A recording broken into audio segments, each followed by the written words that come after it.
chat box. Salam. Boleh sebelum tu boleh saya tahu tak jelas tak suara saya? Boleh dengar dengan jelas?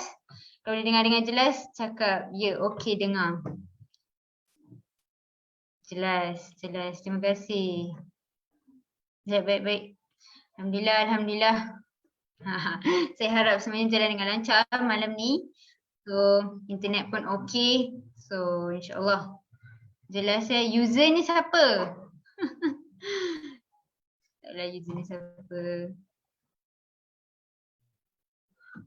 Boleh tak?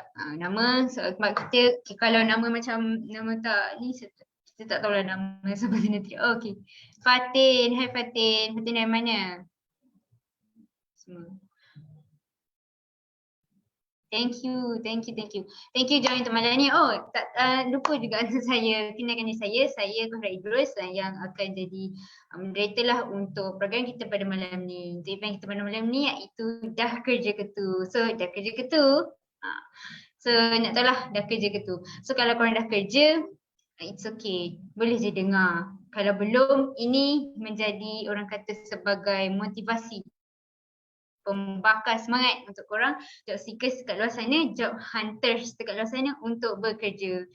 Walaupun sekarang ni kita kira sebagai dah penghujung bulan 1, tapi tak bermaksud itu tak boleh lah nak kerja. Tak, bukan macam tu. Boleh je pada masa, bila-bila masa pun boleh bekerja.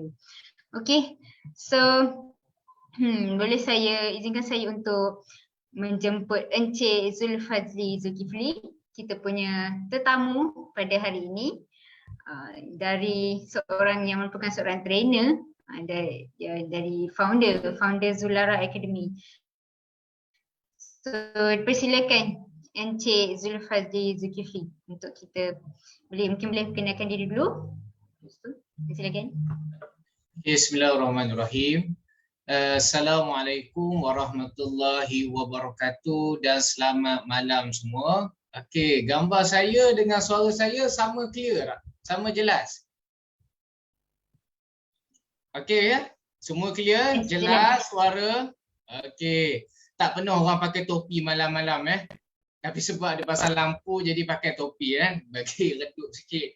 Okey, selamat malam. Saya ucap kepada semua selamat datanglah ke dalam program Anjuran Empire Kerjaya, program motivasi job seeker.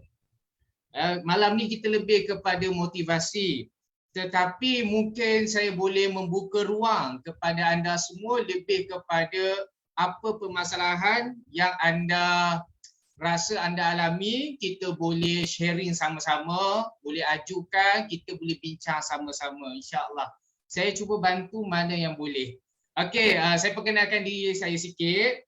Nama saya Zulfazli lah, ataupun boleh panggil Cik Zul lah. Biasa orang panggil Cik Zul ya. Pendek. Zulfazli ni dia jadi macam susah nak sebut, kadang-kadang tersasul. Jadi panggil Cik Zul je. Saya founder kepada Zulara Academy. Zulara Academy ni buat apa? Zulara Academy ni kami bantu buat training kepada daripada sekolah rendah, sekolah menengah, IPT dan sampailah kepada korporat. Kita bantu dari sudut kemahiran insaniah manusia ataupun soft skill manusia lah. Dan biasanya kalau kehidupan personal saya memang selalunya orang akan call saya tak kenal orang tu pun, dia akan call, dia akan minta pandangan dan pendapat. Mana yang saya boleh bagi pandangan, saya bagi pandangan. Okey. Jadi itulah yang saya boleh perkenalkan diri saya. Kalau ada soalan boleh bertanya. Tapi apapun saya tahu apa tujuan anda sertai Zoom ni, saya tahu anda mesti ada tujuan. Begitu juga dengan saya. Saya ada tujuan saya dan anda juga ada tujuan. Saya ucapkan tahniah sebab anda sanggup masuk kita punya sesi Zoom live dan gunakan peluang ini, manfaat ini sebaiknya. Sebab kadang-kadang bila saya ada masalah, saya juga suka cari peluang dan saya suka tanya apa yang boleh membantu pada diri saya. Jadi saya serah semula kepada Cik Kahirah. Okey, baik. Terima kasih Encik Zulfazli. Yes, kita harap dengan apa yang Encik Zulfadi dah kenalkan tu, semua orang pun dah macam wow, insyaAllah boleh inspirasi lah. Belum start lagi ni, tapi kita nak bagi semua orang semangat lah. Tak kisahlah, tak kira lah waktu ni dah kira orang kata dah penghujung bulan Januari pun dia tak kira. Sebab sekarang ni kita punya dekat Empire Kejaya, apa yang kita lakukan adalah kita nak sentiasa nak beri motivasi dan inspirasi kepada semua untuk dalam mencari pekerjaan ni. Okay, jadi Encik Zulfadi, tanpa kita melengahkan masa lagi lah, melengahkan masa sebab kita punya, saya pasti kita punya penonton semua ni pun dah macam tertanya-tanya dan tak sabar-sabarlah dengan kita punya agenda kita pada malam ni. Jangan lengahkan masa, nanti lenguh. Nanti lenguh, betul. Jangan lengahkan masa, nanti lenguh. So itulah sebab kita pun tahu sekarang ni ialah dalam waktu sekarang PKP, waktu yang bukan mudah lah untuk semua orang, waktu yang mencabar ni. So pasti ada, kadang-kadang ada satu fasa yang kita akan lalui, rasa macam susah untuk mencari kerja, untuk job hunting ni, untuk mencari kerja ni lah orang cakap kan. So kalau macam tu, apa benda yang sepatutnya dilakukanlah oleh orang cakap oleh seorang tu. So adakah orang tu dia sepatutnya kena macam mana? Apa yang sepatutnya dilakukan kalau macam tu? Pada pendapat Encik Zulfadi sendirilah sebagai seorang, dikatakan tadi, speaker, bagi seorang yang saya pasti handallah dalam berkomunikasi ni, dalam memberi semangat ataupun satu kata-kata motivasi ni kepada tak kisahlah siapa, pelajar sekolah ke, sekolah menengah ke, sekolah rendah ke, sekolah menengah ke, mahupun pelajar universiti. Ataupun sekarang ni kita bercerita dalam konteks mereka yang sudah habis belajar ataupun yang sudah bekerja tapi nak tukar kerja, dalam mencari kerja ni lah orang cakap. So apa pandangan Encik Zulfadi berkenaan dengan perkara seperti ini? Baik, terima kasih Cik Kahira. Yang pertama sekali lagi saya bagi salam, Assalamualaikum dan apa khabar semua yang ada dalam live ni. Saya harapkan anda semua sihat. Mungkin dekat sini ada yang baru habis belajar. Saya ucapkan tahniah, bukan senang nak habiskan belajar di universiti 4 tahun, 3 tahun. Saya ucapkan tahniah yang dah habis fasa belajar.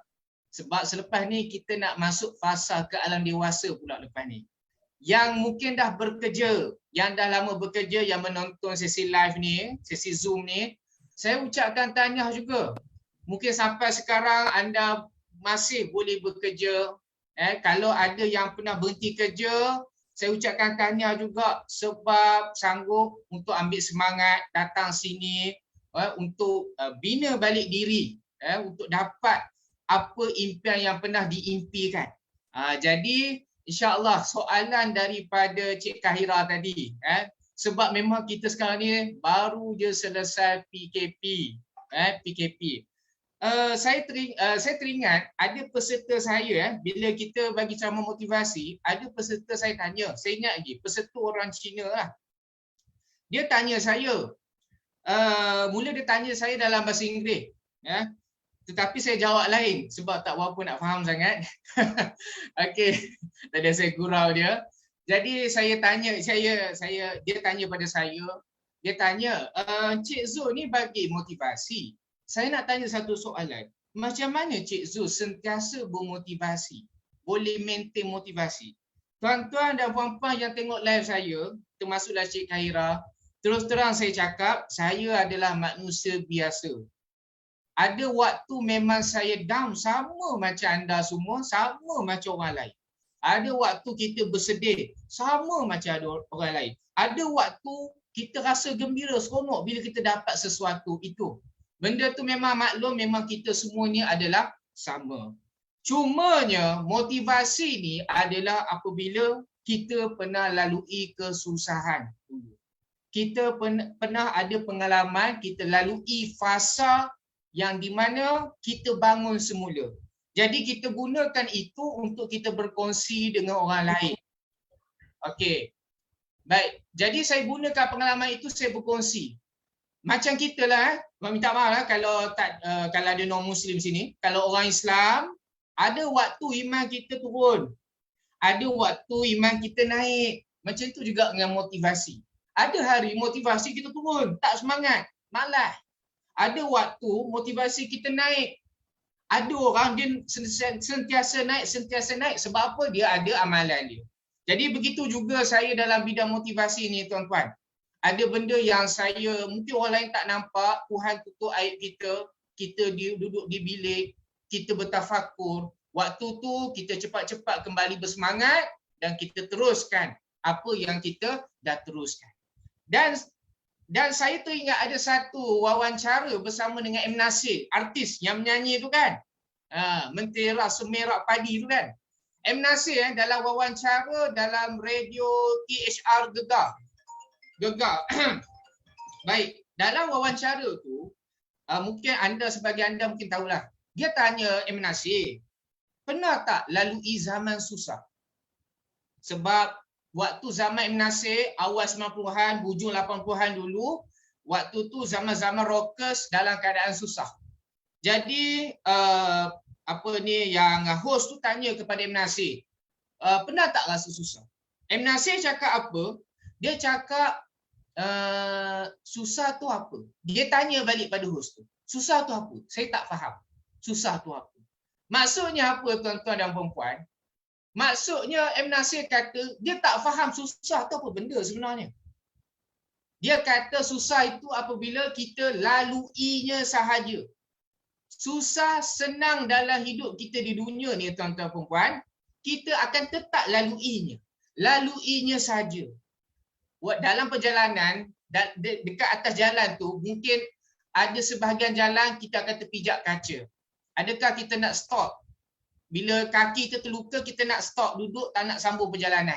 Kita tetap kena sambung berjalan. Kita laluinya sahaja. Jangan terlalu mengambil perkara itu sehingga kan memberhentikan anda berjalan. Apa yang anda dah buat atas muka bumi ni. Teruskan sahaja. Susah senang sebab bila kita dah teruskan susah, mungkin akan datang dalam perjalanan kita akan tempuh kesenangan. Sebab anda kena ingat, kita hidup di atas bumi, bukan hidup di neraka. Neraka adalah tempat manusia terima hukuman. Takkan ada peluang kesenangan.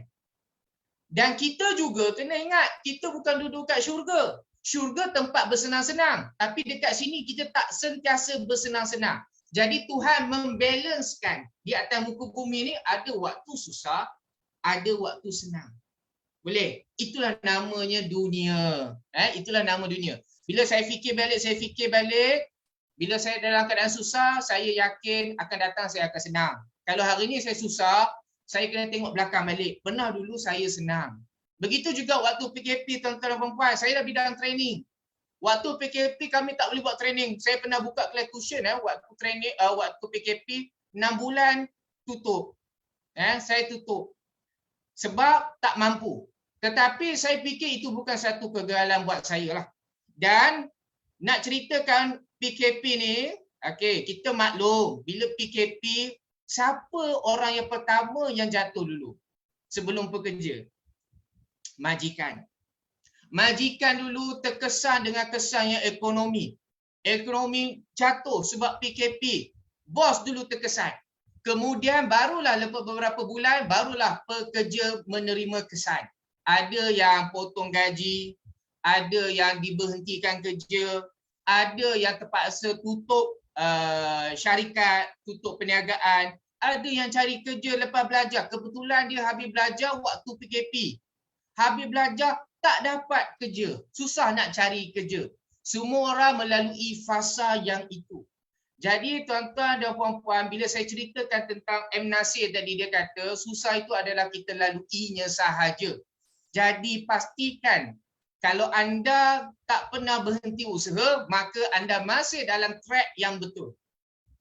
Dan kita sebagai orang Islam kena yakin bahawa rezeki itu adalah ditentukan oleh Tuhan. Benda itulah memberi kekuatan pada kita, membuatkan kita untuk terus bersabar dan mencari peluang-peluang yang ada.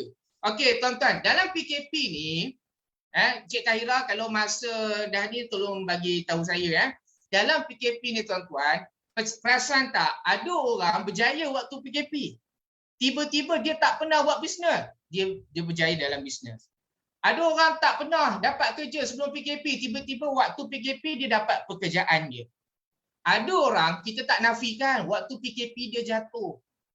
Rezeki tak sama Tuhan dah bagi kat situ.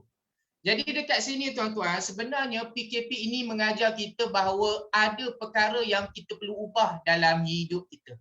Perlu kita muhasabah diri kita, ada perkara yang perlu kita ubah. Kalau anda perasan saya nak tanya kepada anda semua. Perasan tak? Dulu orang tak percaya bekerja pada rumah efektif.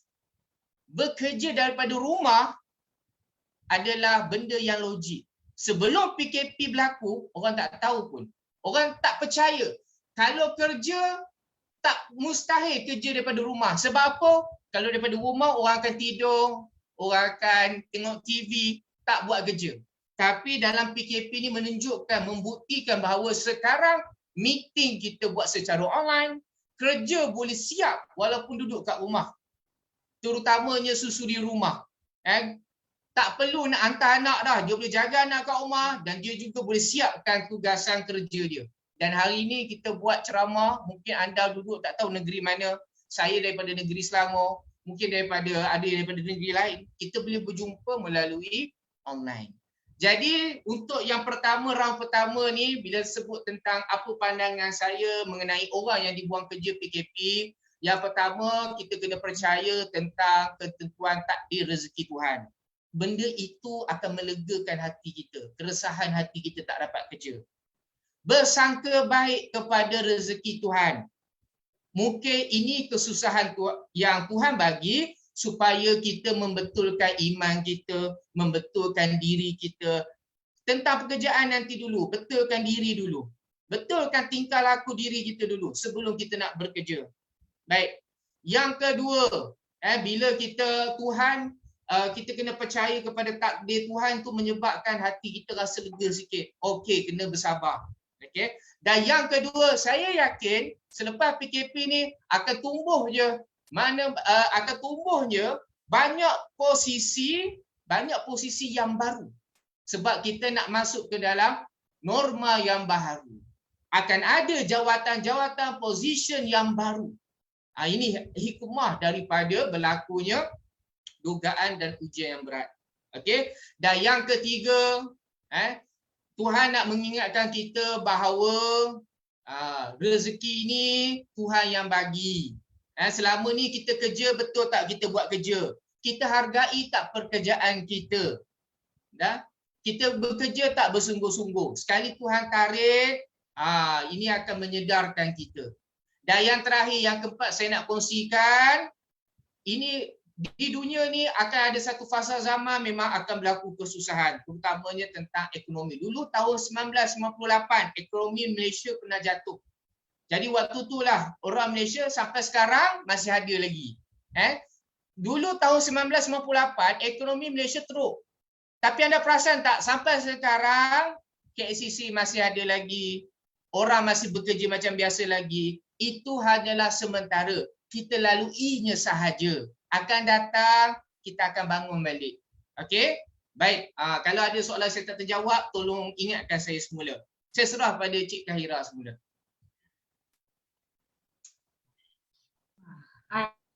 Alhamdulillah. Wah, banyak betul. Ya, betul. Saya setuju. Sebab berkaitan dengan kerja ni, nak cakap, kadang-kadang tu betul. Kadang-kadang tu memang kita akan rasa demotivated ke, rasa burn out ke sebab yelah dalam tempoh yang sangat lama cari peluang kerja. Ya, macam Encik Safaja cakap tadi, kalau kita sentiasa kerjakan, kita sentiasa usaha, pasti akan dapat. Dan rezeki tu datang daripada Allah, daripada atas tu.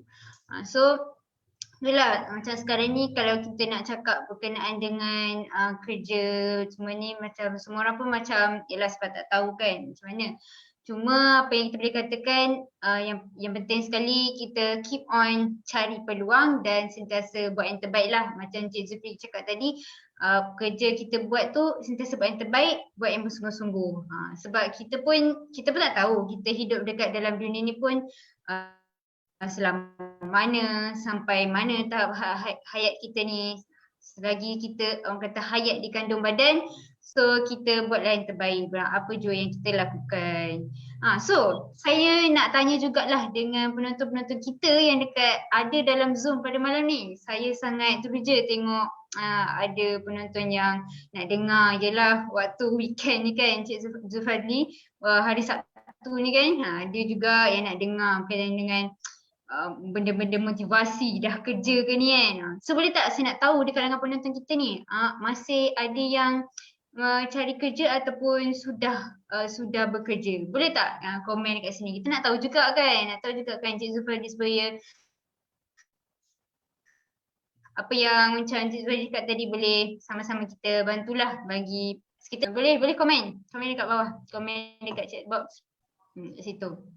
Okay, sementara kita tunggu penonton-penonton kita komen tu, saya nak tahulah kalau dari pada mungkin Cik Zulfadli boleh bagi rasa based on Cik Zulfadli punya pengalaman sendirilah orang cakap kan. Kenapa Encik Zulfadli kata rasa macam apa yang membuatkan Encik Zulfadli sendiri rasa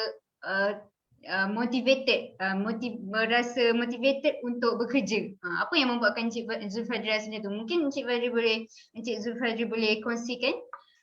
Okey, silakan. Okey, baik. Soalannya macam mana saya boleh termotivasi lah untuk bekerja. Bukan saya je, semua kita manusia. Macam mana kita boleh bermotivasi untuk bekerja. Okey, tuan-tuan dan puan-puan, saya nak tambah sikit, tadi saya ada terlupa sikit point untuk soalan yang pertama. Okey, kalau kita masih belum jumpa pekerjaan kita sebelum PKP, semasa ataupun selepas, sebenarnya kita memang kena terus bersabar dan terus berusaha. Kadang-kadang Tuhan nak channelkan kita pada kelebihan kita pada yang lain. Kita ingat, kerja accountant ni adalah bidang aku sebenarnya. Itu yang aku kejar. Cari kerja accountant. Cari, minta swasta, minta kerajaan, tak dapat. Rupanya tiba-tiba Tuhan channelkan kita pergi kepada investment, pergi kepada financial planner. Kat situ pula rezeki kita, kat situ pula kita pakar.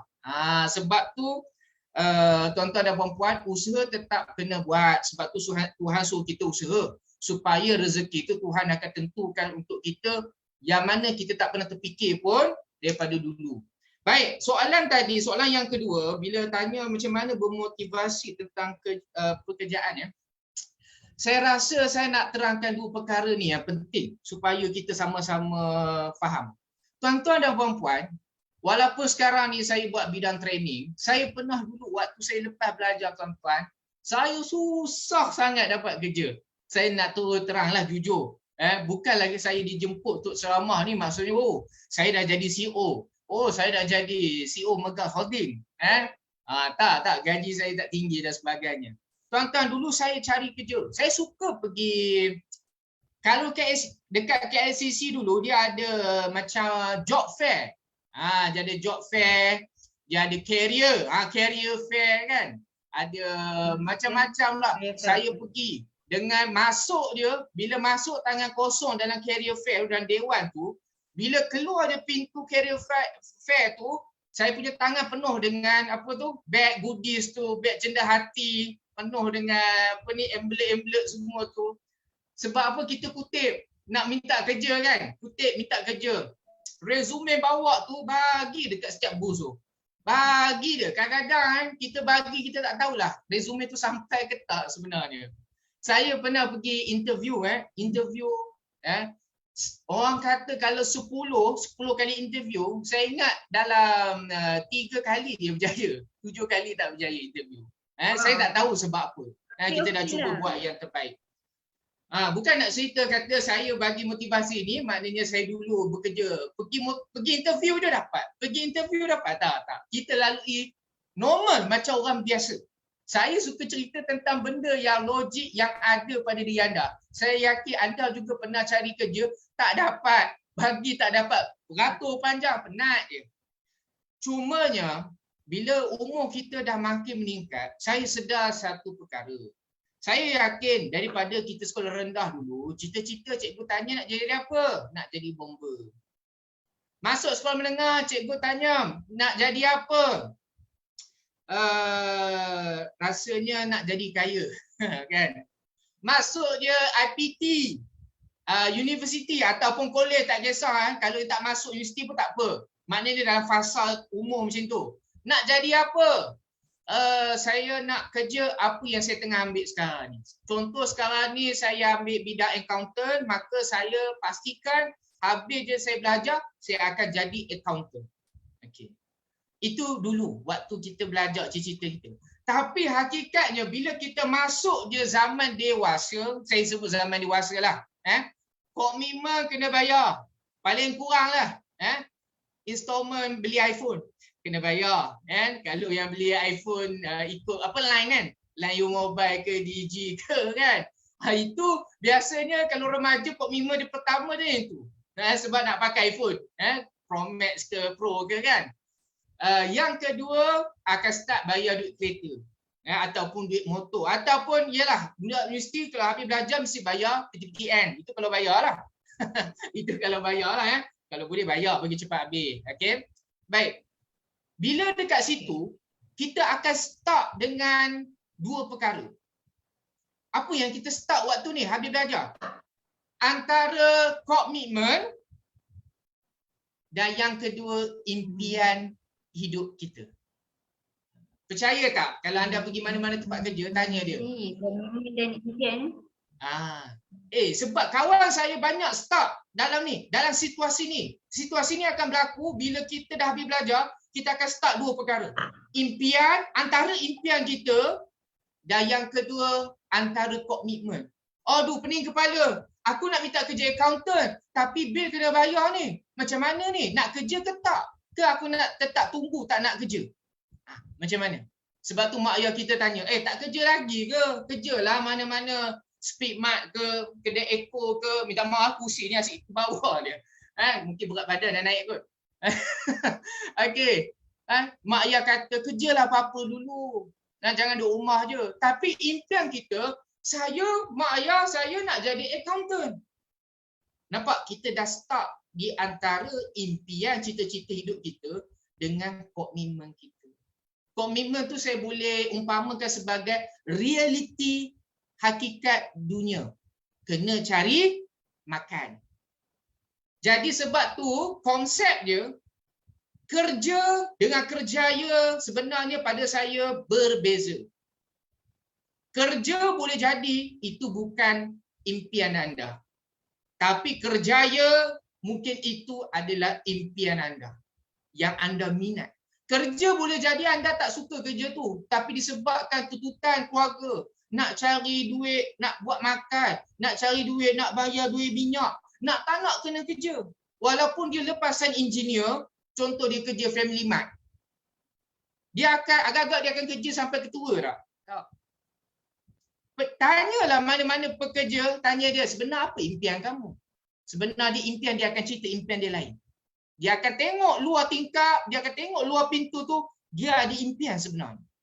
Tapi disebabkan dia terikat, terikat dengan komitmen, dengan keperluan hidup. Saya tak nak sebut komitmen, nanti orang kata, hidup tak payah ambil komitmen. Keperluan hidup. Nak tak nak kena kerja. Adakah berdosa kita bekerja bukan pada bidang kita? Jawapannya tak. Yang berdosanya kalau kita tak cari duit, kita menyusahkan orang. Suruh orang belanja kita makan. Kalau kita dah berkahwin, nafkah anak dengan isteri kita tak bagi. Sebab apa? Sebab kita tengah tunggu kejaya kita. Ini problem. Maknanya kita tak matang dalam membuat tindakan. Jadi saya nak kata, habis je belajar, kita akan start dalam dua keadaan. Iaitu di antara cita-cita kita dengan keperluan hidup. Okey, macam mana nak selesaikan? Okey, saya kongsikan. Tuan-tuan, dulu saya macam tu juga. Sebelum saya dapat kejaya saya ni, bukan kejaya, tak kaya. Kejaya tak semestinya kaya. Saya tak kaya. Tapi saya minat dengan apa yang saya buat itu adalah kejayaan saya. Dulu saya pernah kerja jadi guru ganti, cikgu ganti, berapa pun gaji. Pernah mengajar sekolah tadika, pusat tuition, berapa je gaji tuan-tuan dan puan-puan. Tapi saya waktu tu, saya hold dulu impian saya gunakan peluang ketika saya kerja, apa pun saya gunakan ini sebagai usaha saya untuk saya tingkatkan skill saya tingkatkan knowledge saya buat persediaan supaya aku tahu akan datang aku nak capai impian dan matlamat aku. Okey, boleh dapat? Jadi jangan pernah ambil pandang ringan pada pekerjaan yang biasa ni. Kalau budak you kerja apa, Family Mart kan, 7 level, jangan pandang rendah. Semua kejayaan itu, semua pekerjaan yang korang kerja hanya nak cari duit tu akan membantu korang mencapai matlamat korang. Sebab korang tak boleh anggap kerja ni bukan kita ambil transkrip belajar kita forward terus pergi ke bidang kerja, tak. Anda mesti kena lalui daripada bawah dalam bidang pekerjaan. Kena faham suasana belajar memang menyeronokkan bersama dengan kawan-kawan. Okey, buat assignment dan sebagainya. Benda ni memberi kekenyangan kepada minda kita. Tapi dalam bab kerja nanti anda akan masuk dalam fasa pekerjaan ni adalah mematangkan pemikiran. Antara cari duit dengan cita-cita kita, utamakan dalam Islam pun utamakan dulu cari nafkah, cari pekerjaan, dia ada duit. Yang impian kita insya-Allah kita akan capai. Impian kita tu kita kena letak kebergantungan kepada Allah Subhanahu Wa Taala. Banyakkan berdoa. Kalau memang rezeki aku akan pergi. Kalau bukan, tunjukkanlah mana kejayaan aku yang sebenar. Mungkin umur masuk 30-an nanti kita akan dapat kejayaan yang stable. Jangan kita anggap bila habis belajar kita akan terus dapat pekerjaan kejayaan yang terus gaji yang tinggi. Jangan. Sebab kita kena betulkan niat balik. Kita nak berkejaya, kita nak ada impian, nak jadi accountant sebab kita nak membantu orang lain menyelesaikan masalah-masalah berkaitan account. Kerja duit tu memang duit, sebab saya takut anda stres sebab gaji tak dapat setara yang anda nak. Tapi betulkan niat, kita belajar sebab nak bagi manfaat kepada orang lain. Kita bekerja macam saya kerja training, kadang-kadang dapat job, dapat duit, mungkin tak banyak bajet. Tapi saya tetapkan niat asal saya balik, saya buat training sebab saya nak bagi training pada orang, nak bagi manfaat pada orang. Okey, kemudian bab rezeki, kaya tak kaya, kita doa banyak-banyak pada Allah, minta kesenangan. Okey, kadang-kadang orang tak nak kaya, kadang orang nak ketenangan dalam kejayaan dia. Kadang-kadang dia rasa dia nak dia suka dengan apa dia buat. Yang paling penting sekarang ni, okey, terakhir sebelum saya serah pada Cik Khaira semula. Yang terakhir ni, anda di posisi mana pun, sama ada bukan dalam bidang anda, F&B ke, atau apa-apa bidang pun, ataupun anda masih tak dapat cari pekerjaan, ingat, jangan langkah kaki kita terlalu jauh nak dapat apa yang kita nak. Mulakan langkah kecil tetapi bermakna. Buat segala benda yang kita buat, niatkan aku nak belajar, nak gunakan sebagai pengalaman, lagi 10 tahun aku akan dapat kejayaan tu hasil daripada pengalaman kecil-kecil yang aku buat sekarang. Okey? Sebab apa? Kita tak boleh paksa. Nanti kita stres, tak dapat kerja yang kita nak. Jangan paksa. Buat je yang kita rasa kita boleh buat, kerja je buat dulu. Ingat, ini adalah sementara, belajar betul-betul, tingkatkan skill kita. Nanti kita akan masuk tentang apa skill yang saya akan kongsikan yang company suka. Termasuklah saya. Saya ada fesi-fesi saya suka fesi yang macam ni. Okey? Jadi saya nak anda apa yang ada, kita buat tanggungjawab kita dulu. Impian kita insya-Allah, kita yakin kalau rezeki Tuhan nak bagi, insya-Allah kita dapat. Kalau tak ada, mungkin kejayaan kita dalam bidang yang lain. Okey? Apa pun anda buat sekarang, jangan stres. Anda buat benda yang betul. Teruskan, banyakkan bersabar. Hargai setiap momen yang anda sekarang ni, belajar je. Walaupun benda tu kita rasa kita buat benda yang sama hari-hari, belajar saja sebab benda tu akan memberi ilmu pada anda dan akan meningkatkan lagi kepakaran anda. Begitu juga dengan saya. Okey? Baik, saya serah kepada Cik Khaira semula. Baik. saya dengar tu Encik Zulfadli, saya pun setujulah sebab yelah dalam waktu sekarang ni orang kata yelah macam tiba-tiba rasa demotivated ke apa tu. Sebab kalau saya tengok lah kebanyakannya kalau pencari kerja ni kita tengok dia kadang dia yelah sebab dia tak tahu apa yang dia nak, apa yang dia, impian dia tu. Macam saya tertarik tadi Encik Zulfazli fokus kepada dua benda ni, iaitu komitmen dan juga impian. So kena tahulah bila kita dah meningkat umur dan dewasa semua ni, so akan bertambah komitmen tu. So macam sekarang bujang, lepas tu ke status dah berkahwin, bila dah berkahwin tu ada tanggungjawab dia sendiri. So itu dia kata komitmen lah. So komitmen tu katakan, so saya setuju tadi macam Encik Zulfazli cakap, beritahu ada komitmen untuk nak bayar-bayar semua tu. So macam mustahil lah, takkanlah benda tu semua tak perlukan untuk macam mana nak membayar tu kalau tak bekerja dan sebagainya. Tapi of course lah pada di awalnya mungkin kita tak dapat kerja yang kita inginkan. Kerja kita inginkan seperti Encik Zulfazli cakap tadi, berdasarkan pengalaman Encik Zulfazli sendiri. Lepas habis belajar je sangat susah untuk mencari pekerjaan, untuk cari kerja. So pergilah dekat kerjaya career fair yang dianjurkan dekat mana-mana tempat. Pergilah dan bagi-bagi resume, pergi walk-in interview. Masa zaman tu ada walk-in interview. Sekarang pun ada walk-in interview. So benda-benda macam itulah dalam kita hunt for jobs ni. So jangan malu, jangan rasa macam terlambat ke, kita dah terlambat ke dengan orang lain ke apa ke, sebab saya rasa dalam benda-benda semua ni tak ada pun istilah cepat ke lambat ke. Semua bergantung kepada diri kita sendirilah. Kalau kita betul-betul nak secure a job, so what is our action? Apa kita punya tindakan itu? So itulah dia macam Encik Zulfazli cakap tu. Dan saya rasa yelah, lain orang lainlah dia punya pengalaman dia punya cerita dia, apa cerita-cerita dia. So kalau anda-anda yang dekat dalam kita punya Zoom ni ada pengalaman yang menarik ke apa ke, boleh juga nak kongsikan dekat komen tu. Ada dah pergi macam-macam career fair ke, dah pergi macam-macam job interview ke, tapi tak ada panggilan, tak ada apa-apa jawapan ke apa ke. It's okay, benda tu adalah normal dan orang cakap kena trust the process. Saya suka ada satu English sentence ni, dia cakap no pain, no gain. Kalau kalian pernah dengar, no pain, no gain ni memang saya peganglah benda ni. Kalau kita tak ada dapat satu kesakitan, kita tak akan dapat satu benda kita tak akan dapat satu benda yang lain lah, benefit ke apa ke tu. Kita mesti akan lalui kesakitan tu dulu. Tapi yelah, itulah katakan benda-benda macam ni lah juga dia akan membangkitkan kita lagi. Dan itulah yang kita nak sharekan lagi untuk malam ni, nak bangkitkan lagi semangat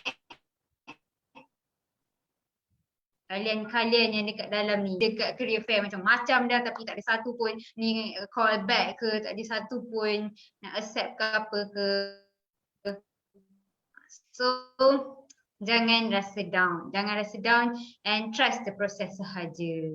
Okay, saya pasti dekat dalam kita punya para penonton kita ni pun mesti ada soalan yang nak diajukan kepada Encik Zulfazli. Jangan segan-segan, jangan malu, boleh ajukan saja di ruangan komen.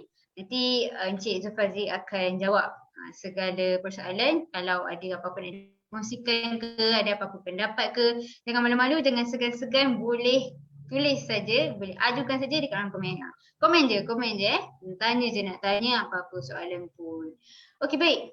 So tadi saya seperti saya katakan tadi, saya memang sangat tertarik dengan apa yang Encik Zulfazli katakan tadi berkaitan dengan komitmen dan juga impian. So kita sendiri kena tahulah apa kita punya impian tu. So mungkin dia tak akan terus dapat, tapi bila kita dah usaha ke arah tu, insya-Allah akan ada dia punya jalan dia. Okey, seperti Encik Zulfazli pun ada katakan tadi. Okey, sekarang ni kalau kita tengok kepada trend sekarang ni, trend kerja 2022. Sekarang ni pun dah 2022. So pasti dia punya trend dalam kerja tu agak berbeza dengan sebelum ni. Di mana sekarang ni kita pun dah adapt to new normal, norma baru, new norms. Dan sekarang ni kita online dan sebagainya. Macam Encik Zulfadi katakan tadi, before ni kalau pergi bagi talk dekat tempat-tempat yang ni lah open ke apa semua, tapi sekarang dah banyak online. Cuma sekarang ni dah slowly boleh pergi dewan ke apa ke untuk ni lah bagi talk. So sekarang ni mungkin Encik Zulfadi boleh sharekan jugalah dekat kita, kalau dekat antara di kalangan kita punya penonton ni, audience ni yang masih tertanya lagi apa yang perlu, apa yang antara skill yang kena tambah, skill yang kena ada untuk seorang tu dalam mencari kerja. Orang kata soalan ni macam terlalu general sebab kerja ni ialah macam-macam kerja. Tapi mungkin Encik Zulfadi boleh kongsikan sikit. Okay, Encik Zulfadi, silakan. Okey, baik. Terima kasih Cik Kahira. Okey. Okey, baik. Bila soalan yang ditanya mengenai apa sebenarnya ciri-ciri pada tahun 2022 ni yang dicari oleh syarikat, rata-rata syarikat di Malaysia lah, kita around Malaysia dulu. Tapi saya rasa kalau around Malaysia sama juga dengan around dunia, sama je apa ciri yang mereka nak, sama sahaja antara Malaysia dengan di luar negara. Okey, kalau kita tengok dulu zaman sebelum merdeka, saya ni ada juga mengajar subjek sejarah untuk SPM, kan? Itu saya kata ada waktu bila kita impian kita tak dapat, kita buat apa yang boleh membantu kita dalam kerjaya kita. Dulu waktu saya awal-awal habis belajar, saya mengajar tuition dulu, walaupun bukan itu impian saya, tapi saya mengajar tuition, dan bila dengan hasil mengajar tuition itulah membantu saya bercakap, membantu saya suka sharing, suka mengajar, dan masuk sikit knowledge tentang ilmu sejarah ni. Kat situ apa yang tuan buat sekarang ni betul lah. Gunakan tu untuk impian tuan-tuan dan puan-puan, insya-Allah. Baik. Okey, zaman 60-an dulu, zaman sebelum kemerdekaan dulu, kita ada 3 kaum besar, Cina, India, Melayu, Cina, India. Melayu dulu bekerja dekat mana? Dekat kampung, bercucuk tanam. Cina kerja apa waktu dulu? Kerja kat Lombong, pijit timah, dan berniaga dekat Pekan. Okey. Dan India dia kerja apa masa tu? Dia kerja di ladang, ladang getah dan sebagainya. Baik. Dulu saya nak tanya anda, agak-agak apa syarat untuk melayakkan dia boleh dapat kerja pijit timah, kerja ladang, kerja di kampung? Agak-agak apa syarat? Itu zaman dulu. Okey. Syaratnya senang saja. Boleh bercakap, mungkin boleh mengira sikit, boleh membaca. Membaca pun waktu tu ramai tak boleh membaca sangat. Okey. Jadi waktu tu tak ada syarat yang terlalu ketat untuk bekerja. Sesuai dengan pekerjaan waktu ketika sebelum merdeka tu. Okey. Dan selepas kemerdekaan, RMK, Rancangan Malaysia. Tak kisah rancangan Malaysia ke berapa, waktu tu bila negara Malaysia dah merdeka, mereka dah mula nak rancakkan ekonomi. Waktu itulah adanya jawatan-jawatan kerja kerajaan. Masa tu bank dah wujud bank. Bank dah ada wujud macam-macam bank untuk pinjaman kewangan. Waktu tu dah ada kerja sektor swasta. Sampailah tahun 90-an. Okey, nak kerja kerajaan, nak kerja swasta, waktu zaman 90-an ke bawah, waktu tu apa yang perlu ada adalah kelayakan akademik. Siapa belajar universiti masa tu confirm dapat kerja. Jaranglah tak dapat kerja. Yang tolak kerja, orang duk marah. Kenapa tolak tawaran kerja? Sebab nak buat kerja kampung, sedangkan keluaran universiti. Dan masa tu nak masuk universiti pun bukan senang. Bukan mudah syarat nak masuk universiti. Saya ingat dulu kalau belajar kat sekolah, cikgu-cikgu suka cakap, belajar sungguh-sungguh sampai ke Menara Gading, ke universiti. Sekarang dah masuk universiti lah. Aku duduk rumah je tak buat apa. Kan? Ah, itu suasana dulu. Sekarang masuk universiti pun senang. Senang tak masuk universiti sekarang?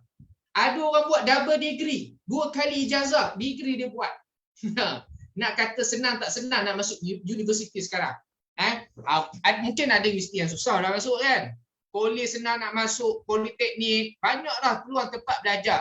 Dan saya kalau tengok gambar, ramai dah ada gambar konvo. Dulu kita nak pergi rumah orang, kalau tengok rumah orang, dia kata, inilah anak harapan, seorang ni je konvo.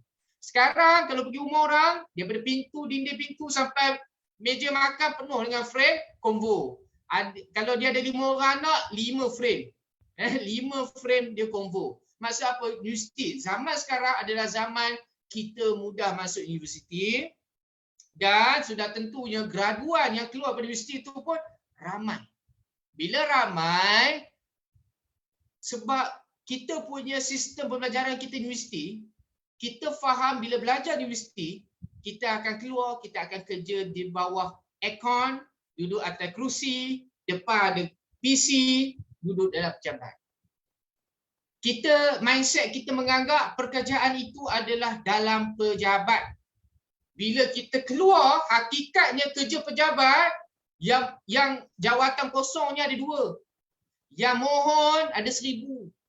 Masa tu kita akan rasa stres. Rupanya susah nak dapat kerja tak banyak. Apa guna aku masuk universiti tapi tak dapat kerja? Sebab kita faham apa yang kita belajar universiti tu, apa yang kita belajar daripada universiti. Mungkin ada yang tak belajar universiti lah, tak kisahlah belajar mana-mana. Okey, sama dia taraf. Apa yang kita belajar, kita kata sepatutnya aku kena duduk atas kursi di office. Tapi hakikatnya tak dapat. Tak banyak, limited. Jadi kita rasa macam sia-sia aku belajar dekat universiti. Sia-sia je aku belajar dekat universiti. Sebab apa? Kita kena sedar. Zaman sekarang bukan zaman ambil pekerja berdasarkan kelayakan pendidikan semata-mata. Zaman 90-an dulu boleh. Habis universiti, terus dapat kerja. Habis universiti, terus dapat kerja. Kita sekarang dah zaman lain.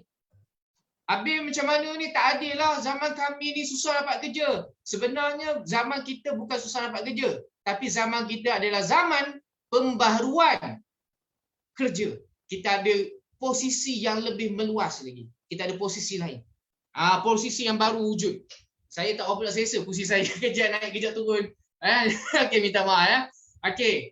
Jadi kita kena faham dulu sebelum saya nak masuk dulu apa ciri-ciri pekerja yang dicari oleh syarikat. Kita kena faham zaman kita zaman yang berbeza. Mungkin ayat itu adalah klise. Tapi saya nak beritahu hakikatnya macam tu. Anda perasan tak sekarang ni orang nak buat duit daripada rumah boleh buat duit dah. Zaman dulu tak boleh. Zaman dulu kena keluar rumah subuh, balik maghrib, berpeluh penat baru dapat duit. Tapi zaman sekarang adalah zaman daripada rumah saja kita boleh bayar duit kereta, boleh beli rumah. Ini saya cerita kalau bisnes lah kan. Tapi cerita dia dekat sini tuan-tuan dan puan-puan, kita kena faham. Pekerjaan bukan semestinya dalam bangunan kalau zaman sekarang. Bukan semestinya dalam office. Saya dalam rumah saya juga saya buat office saya sendiri untuk tampung pekerjaan saya. Saya jadikan ini sebagai work from home. Office saya buat work from home, jadi saya keluar untuk bagi training. Orang kadang kata, tak pergi kerja ke? Duduk rumah je. Dia tak tahu kita dekat rumah sebenarnya kita buat design. Kita buat graphic design. Duit kita beribu-ribu masuk. Sebab apa? Kita duduk depan laptop je. Itu adalah mindset. Minta maaf saya kata, bukan nak memperkecilkan. Mungkin ini mindset daripada atuk-atuk kita. Dia pelik, tak bekerja ke duduk rumah je. Sedangkan kita jana income, kita berkejaya kita daripada rumah. Sebab tu kalau anda perasan sekarang ni, kalau kita minta kerja, kadang-kadang kerja daripada rumah dia. Kerja daripada macam kafe dia. Dia buat style office dia macam kafe. Sebab sekarang ni mindset kita bukan 90-an dulu. 90-an punya mindset bekerja mesti pakai tie, pakai ni, duduk dalam office. Sekarang ni ada setengah pekerjaan, terutama sektor swasta, dia akan tempatkan kita dalam sebuah rumah, di sebuah bangunan yang lebih nampak tak formal, kan? Tapi masih bekerja. Okey, kalau kita tengok YouTuber, saya bukan nak suruh anda jadi YouTuber. Saya nak bagi contoh. YouTuber bukan, okey, mungkin dia ni seorang usahawan, tapi kita kena ingat YouTuber dia ada bawa juga pekerja dia. Dia mesti akan cari pekerja. Dan pekerja tu ada caruman EPF dan sok-sok. Tapi pekerja tu tak duduk kat pejabat. Dia akan ikut je dia buat sesi penggambaran. Maksudnya apa? Dia kerja makan gaji. Tetapi dia bukan kerja di ofis. Sebab saya nak buang mindset tu dulu. Supaya anda faham, okey, kat mana peluang aku, bakat aku, ini tempat. Jangan kita hanya sekadar kerja, okey, duduk dalam pejabat semacam tu. Mungkin nampak confident lah kerja tu sebab duduk kat pejabat, kan. Mak ayah kat kampung mesti rasa, oh dah dapat kerja, tak dah. Sedangkan orang yang buat kerja hanya merakam video dekat luar, tak masuk ofis, itu adalah sebahagian daripada kerja yang tetap. Mungkin dia akan jadikan sebagai kerjaya.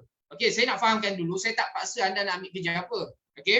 Okey, kemudian saya masuk kepada ni. Bila kita dah masuk zaman yang lebih fleksibel macam ni, saya ada baca dalam satu kajian mengatakan bahawa ada 3 peringkat bila nak pilih kerja. Maksudnya syarikat tu nak cari ciri-ciri pekerja yang macam mana. Kalau anda boleh salin. Okey. Baik. Antara 3 ni, yang pertama, saya tak nak cerita yang pertama lah. Saya nak cerita yang ketiga dulu. Ya, yang pertama tu apa dia?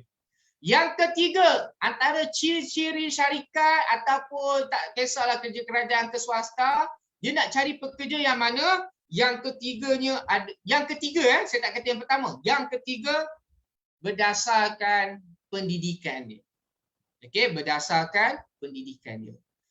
Kerja, dia mesti ada syarat, kan? Apa pendidikan dia? At least diploma. Okey, kan? At least diploma. Baik. Seterusnya, yang kedua. Yang kedua apa dia? Yang kedua adalah pengalaman. Maknanya yang ketiga tadi pendidikan, yang kedua yang disukai oleh syarikat ataupun company luar. Nak bekerja macam mana? Yang ada pengalaman. Selain pada pendidikan, dia ada pengalaman. Okey, ada pengalaman. Dan yang pertama, agak-agaknya apa? Tadi 3, 2, yang 1. Yang pertama, agak-agak apa? Okey. Yang pertama, paling suka di Malaysia ni menurut kajian, tak silap saya Joe Street ke, saya dah tak ingat dah. Tetapi kajian ni yang paling suka, syarikat yang paling suka sekarang adalah disuka pekerja yang ada bakat. Yang ada bakat. Bakat ni, kita tak semestinya bakat menyanyi. Aduh, saya tak ada bakat, saya tak pandai menyanyi, tak pandai berlakon, tak pandai bersukan, tak. Bukan itu. Itu memang bakat, itu sebahagian kecil dia. Bakat ni banyak. Banyak sangat bakat. Apa bakat anda? Jangan tunjuk saya bakat anda main daun teruk buat magic. Okey? Baik. Bakat saya memasak. Bakat saya memasak. Bakat saya masak. Saya punya masakan sama macam Khairul Amin. Cepat je. Dalam seminit siap. Contohlah, kan. Bakat. Okey. Hakikatnya sekarang ni memang pekerja yang paling disukai adalah mempunyai bakat. Bakat tu bergantung kepada posisi apa yang kita minat atau posisi apa yang dia tawarkan, yang kita minta. Bakat ni, okey, apa yang akan ditekankan dalam bakat, tuan-tuan dan puan-puan, ada 3. Ada 3 perkara penting dalam bakat ni yang perlu kita kuasai. Mungkin benda ni akan membantu anda sebelum anda minta kerja. Yang pertama adalah bakat kita kemahiran menyelesaikan masalah. Biasanya sekarang ni saya tengok company, dia suka cari pekerja yang boleh bantu menyelesaikan masalah, sama ada masalah jawatan dia ataupun masalah company. Menyelesaikan masalah bukan bermaksud dia kena buat seorang-seorang. Maksudnya dia ada idea. Kerja dia tu menyelesaikan masalah. Anda bayangkan kalau saya bos, saya ambil anda sebagai pekerja saya ambil anda pekerja, tambah tim, tapi anda buat lagi masalah, lagi lambat kerja. Itu tak boleh. Itu dia tak jadi menyelesaikan masalah. Dia menjadi menambahkan masalah. Okey, dia dapat Maknanya niat kita bila orang nak ambil kita kerja, kita kena faham. Dia ambil kerja aku, dia nak aku bantu selesaikan dia, bantu dia. Tapi kalau kita masuk, kita menyusahkan dia dengan masalah disiplin kita, dengan kejap-kejap minta cuti dan sebagainya, dia tak jadilah sebenarnya. Apa matlamat dia ambil kita? Okey, kita dapat Okey, baik. Yang kedua, kemahiran ataupun bakat komunikasi. Banyak graduan terutamanya, mungkin bukan anda lah, mungkin graduan di Universiti Zimbabwe dan sebagainya. Kebanyakan graduan komunikasi fail. Komunikasi ni benda yang besar luas lah. Sama ada komunikasi kita dari sudut attitude kita, komunikasi kita menyampaikan delivery maklumat kepada majikan. Benda ni kebanyakannya gagal menyebabkan dia akan menyusahkan kepada majikan dan akan melambatkan proses kerja dalam syarikat. Jadi komunikasi sangat penting. Komunikasi tak mesti banyak bercakap. Saya ada ajar training komunikasi, saya selalu pesan dalam peserta. Komunikasi is not about banyak cakap. Kadang-kadang anda diam, anda dah bagi komunikasi yang baik. Okey, nanti kelihatan akan datang kalau ada komunikasi, kita boleh belajar. Okey, dan yang ketiga, bakat yang kita perlu ada adalah kita kena ada pemikiran yang strategi. Okey, bila kita masuk kerja, yang menjadi masalah kerja membosankan adalah apabila kita buat benda yang sama setiap hari. Sedangkan setiap hari kita perlukan fikir apa strategi yang boleh membuatkan kerja kita berlainan dari semasa ke semasa. Berlainan tu maksudnya kerja kita lebih meningkat. Dulu mungkin bekerja hari-hari pergi office. Sekarang kita bekerja di rumah. Dulu kalau kita kerja, kita akan hari-hari pergi pejabat pos hantar barang. Tapi sekarang contohlah JNT pula datang ke office kita, collect kita punya ni. Jadi kita perlu sentiasa ada strategi dan innovation. Jadi sebab tu kalau anda perasan, pernah dengar tak Slim dulu? Slim, selangkah apa tu? My Step, selangkah tu yang minta vaksin tu. My Step, itu semua pernah dengar tak jawatan dia kata masuk dulu kursus setahun training. Training on job on training ke? Training tu masuk setahun, job on training. Kita masuk setahun, kita tak kerja pun tapi dapat allowance dalam 1,000-1,500 je lah. Tapi sebenarnya dalam kursus tersebut dia ajar kita kelepasan, ada buat motivasi, ada buat macam-macam. Sebenarnya sebelum nak bekerja, otak kita ni mesti kena kreatif dulu, bergeliga otak kita dan bersedia. Bukan berdasarkan pada sijil. Sijil adalah knowledge. Okey, melayakkan kita dapat jawatan tersebut. Tetapi bakat kita akan menggerakkan pekerjaan kita. Sebab tu pernah dengar orang yang banyak bercakap, kerja je sikit. Kita tak nak situ. Kita nak bekerja banyak, cakap sikit. Cakap adalah teori. Praktikalnya adalah bakat kita, pekerjaan kita. Jadi anda boleh guna, kalau anda tak ada benda ni, anda boleh buat sekarang. Apa pekerjaan yang anda buat dulu benda ni supaya bila ada interview, anda lebih confident untuk tunjukkan bakat. Zaman sekarang bukan tunjuk resume siapa paling cantik. Resume cantik memang bagus, senang nak tengok. Tapi sebenarnya nilai tu, bakat tu pada diri anda. Resume adalah kertas, yang paling penting apa yang ditulis dalam resume tu, itu ada pada diri anda. Jangan kita menipu resume. Kalau boleh, buat resume berdasarkan kelebihan kita. Okey? Kadang-kadang tak pandai cakap bahasa Inggeris, tapi letak 5/5 bahasa Inggeris. Sekarang ni kena belajar bahasa Inggeris kan. Okey, baik. Okey, saya rasa cukup untuk itu dulu untuk soalan tadi. Kalau ada apa-apa nanti saya akan tambah untuk akan datang. Baik, saya serah semula pada Cik Kahira. Terima kasih Encik Zulfazli. Ya, bakat tadi bakat paling banyak yang paling banyaklah yang Encik Zulfazli kongsikan, sharekan. So saya pasti sebenarnya nak cakap pasal bakat ni semua orang pun ada. Cuma kadang-kadang tu kata macam kita sharekan tadi, kita kena try dulu, kata kadang-kadang tu kena try and error.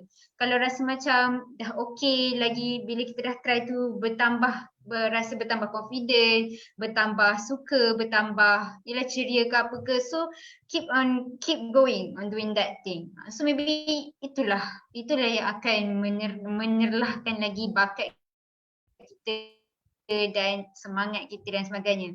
So kalau kita tak cuba, kalau kita tak yakin dan sebagainya, tu kena work out lah, slowly work out. Dan saya pasti memang semua orang pun ada bakat.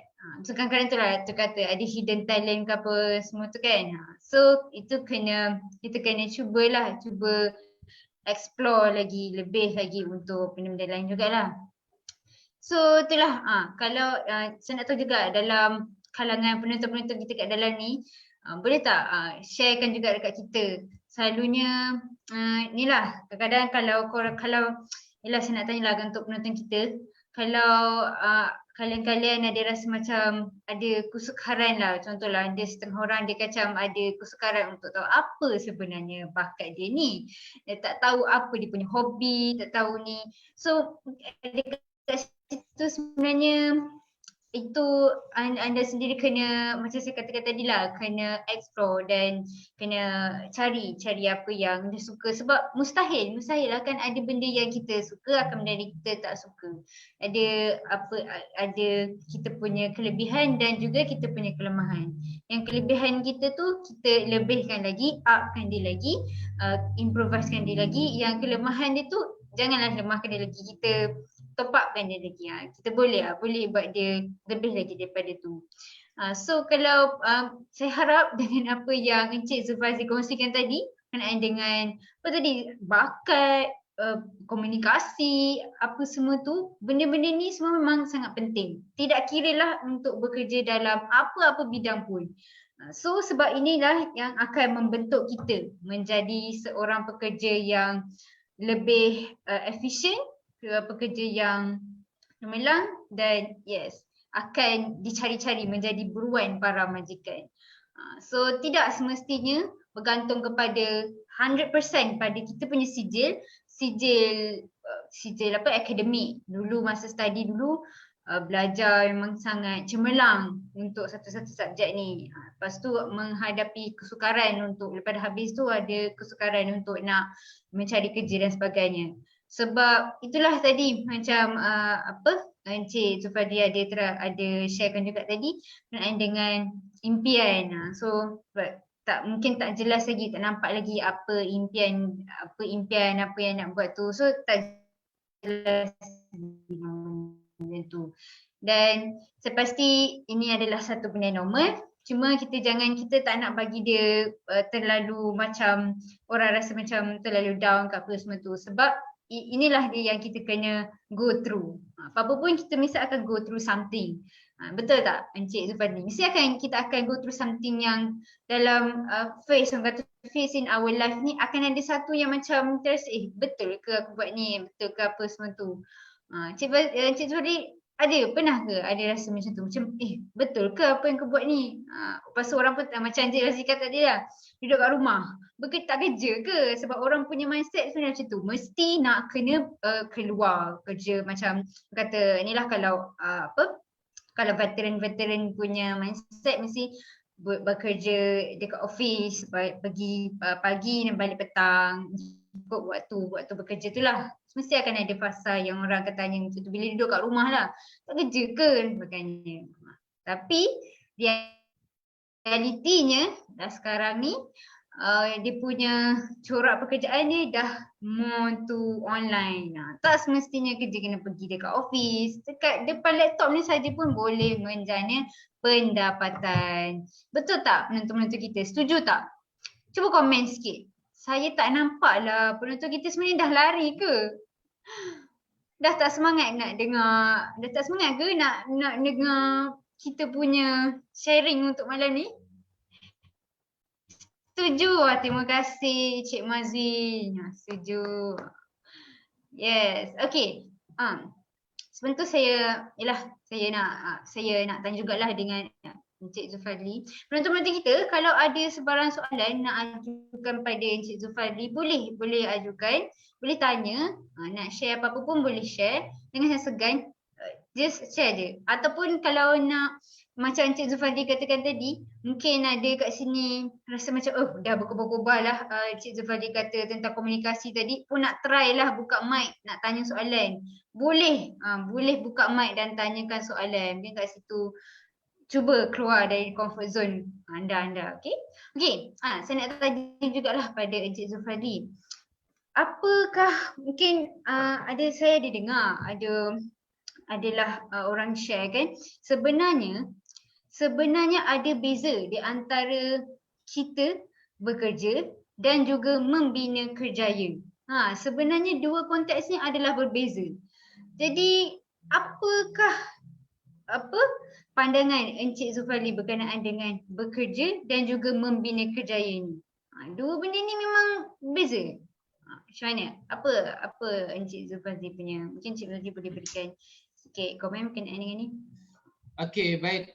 Soalannya ada perbezaan di antara kerja dengan membina kerjaya. Baik. Kerja kita, macam saya ada bagi tahu tadi kan tentang beza kerja dengan kerjaya. Sebenarnya kerjaya membina kerjaya tu lebih kurang je sebenarnya.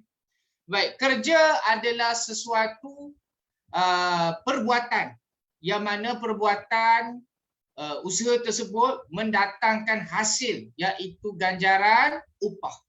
Okey. Dalam Islam juga membenarkan kita bekerja sebab apa? Dengan kerja tersebut mendapatkan hasil iaitu upah, itu namanya kerja.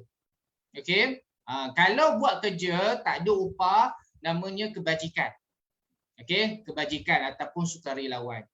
Sebab tu kita kena faham konsep kerja dengan kerjaya. Kerja adalah tentang kerja. Tanggungjawab kerja. Kerjaya adalah apa impian dan passion yang kita minat buat. Yang mana kita buat tak pernah berhenti. Kita buat sahaja. Walaupun bukan kaya ataupun tak kaya ataupun miskin dan sebagainya, itu adalah passion kita. Itu adalah kerjaya. Sebab tu kita jangan hairan kalau kerjaya orang adalah kerjaya NGO. Dia pergi ke Palestin, dia pergi ke kerjaya dia adalah asyik tolong orang dia. Pergi ke mana-mana kawasan pedalaman. Itu je kerja dia. Dia dapat duit menyara hidup dia dengan upah yang dia dapat setimpal dengan apa kerja yang dia buat. Itu kerjaya dia. Dia minat sampai dia pencet, dia tak kisah. Dia buat kerja kebajikan. Okey, baik. Itu kerjaya. Kerja ni tak nak kita kena buat. Mungkin kerja tu kita tak suka. Tadi saya sebut mungkin kerja tu kita tak suka. Tetapi sebenarnya dalam kerja yang kita ada sekarang ni adalah proses awal kita nak membina kerjaya kita. Okey? Contoh. Saya ambil contoh anda nak jadi accountant. Tapi sekarang ni anda kerja sebagai cashier kedai makan. Ataupun anda kerja sebagai cashier di Lotus ke, di Ion ke, kerja di mana-mana pasar raya yang besar, anda jadi cashier. Di situ anda tengah kerja, tapi sebenarnya hakikatnya anda sedang membina kerjaya anda. Anda cekap dengan duit, anda cekap dengan duit keluar masuk, anda cekap dengan risik dan sebagainya. Itulah yang diperlukan pada accountant. Sebab tu saya kata kita kena hargai apa pekerjaan yang kita buat sekarang. Mungkin bukan impian kita. Tapi di situlah kita nak bina kerjaya. Melainkan orang yang duduk rumah saja. Itu tak nampak proses dia nak membina kerjaya. Dah tak kerja. Tak ada pula proses membina kerjaya. Tapi kalau anda kerja, itu adalah proses nak membina kerjaya anda. Okey? Encik, macam mana kerja saya ni langsung tak ada mengena dengan apa impian matlamat saya. Baik. Saya sebut tadi kerja adalah satu tanggungjawab, memang kena cari duit sebab dia adalah keperluan hidup manusia.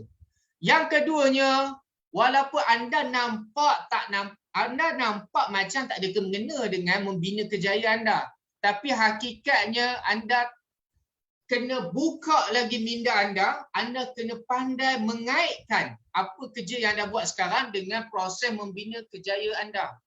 Okey, boleh dapat tak itu? Pernah tengok tak? Orang nak berlatih kungfu, nak berlatih silat, tapi dia suruh kejar ayam kampung. Apa kena-mengenanya? Tanya pada guru silat tu. Apa kena-mengenanya? Kejar ayam. Kejar ayam tu dengan kemahiran bersilat. Kita tak nampak, tapi sebenarnya itu adalah membina kerjaya kita. Jadi itu tentang membina kerjaya. Baik. Saya tengok ada soalan. Boleh kita terus jawab soalan? Boleh? Ni, Betul. Ada moderator? soalan juga dari kita punya. Ah. Boleh. Saya pun ni ada nampak soalan kat sini. Boleh bacakan. So, Okay. ada soalan dari ni kata ada soalan dengan tips temuduga macam mana nak yakinkan majikan untuk ambil kita bekerja yang sedang belajar master untuk bekerja. Tengah belajar master ni, nak yakinkan majikan untuk bekerja. Macam mana tu? Okey, Tina. Boleh baik. kongsikan. Soalan ni saya rasa sangat berguna pada yang lain. Memang saya nantikan soalan ni untuk saya kongsikan. Okey, tips macam mana nak cakap dengan lebih yakin, mungkin tengok saya bercakap. Soalan yang kedua, tips nak kurangkan perasaan gemuruh. Sebenarnya dia ada kait dua soalan ni. Baik. Tuan-tuan dan puan-puan, bila tentang cakap yakin ni cerita tentang sudut cakap yakin. Saya pernah datang satu interview. Saya tak pernah prepare apa. Saya tak prepare apa. Kita tak ada satu persediaan. Sama ada kita buat study, homework dulu ke, research dulu ke, tak ada. Tapi, apa yang ditanya oleh tukang interview, sebenarnya adalah memerlukan kepada keyakinan dan cara kita bercakap adalah menyambut apa yang ditanya kepada kita. Walaupun kita tak tahu benda tu. Dan kadang-kadang dalam interview, tak semua soalan dia akan tanya soalan yang memerlukan anda membaca buku. Kadang-kadang, tapi saya yakinlah, interview sekarang kebanyakannya adalah bertanya mengenai diri anda. Okey, saya tak nafikan ada soalan-soalan luar. Baik. Kalau klisenya, orang kata kalau nak pergi interview, mesti kena prepare. Tapi kalau anda prepare, anda pergi interview, anda gemuruh, anda takut, memang akan hilang semua benda tu. Memang akan hilang. Saya dulu confident, interview tak baca apa. Saya nampak tenang, tapi nampak macam tak ada knowledge. Tapi saya relax. Saya cakap, okey. Kadang-kadang mungkin dia akan pilih kita mungkin berdasarkan confident level kita. Baik, macam mana dapat confident? Jangan cakap tentang bercakap. Tak semua orang boleh bercakap macam pidato. Kita kena akui hakikat tu. Okey, confident tu, okey baik. Tentang confident, saya selalu beranggapan bahawa panel interview bukan orang yang perlu kita takut. Saya anggap panel interview bukan orang yang menakutkan saya. Walaupun hakikatnya dia akan provoke kita. Okey. Dia akan berkaitan berbalik pada diri kita. Kita hanya datang nak minta kerja. Kita datang hanya nak minta kerja pada dia. Dari situ niat kita akan betulkan balik mindset kita. Kita jangan takut sebab dia adalah manusia. Dia adalah manusia. Dan kita takut, kadang-kadang takut datang ni sebab kita takut tak dapat jawatan tersebut. Sebab tu saya kata dalam hidup ni kita kena ada tawakal. Dah usaha tawakal. Tawakal tu tang mana? Tawakal tu adalah bila kita berdepan dengan panel interview.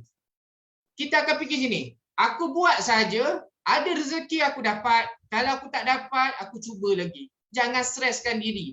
Anda stres, anda jadi takut. Tolonglah bagi aku dapat, tolonglah bagi aku dapat. Memang betul, saya tak nafikan. Kita mengharapkan sesuatu pekerjaan.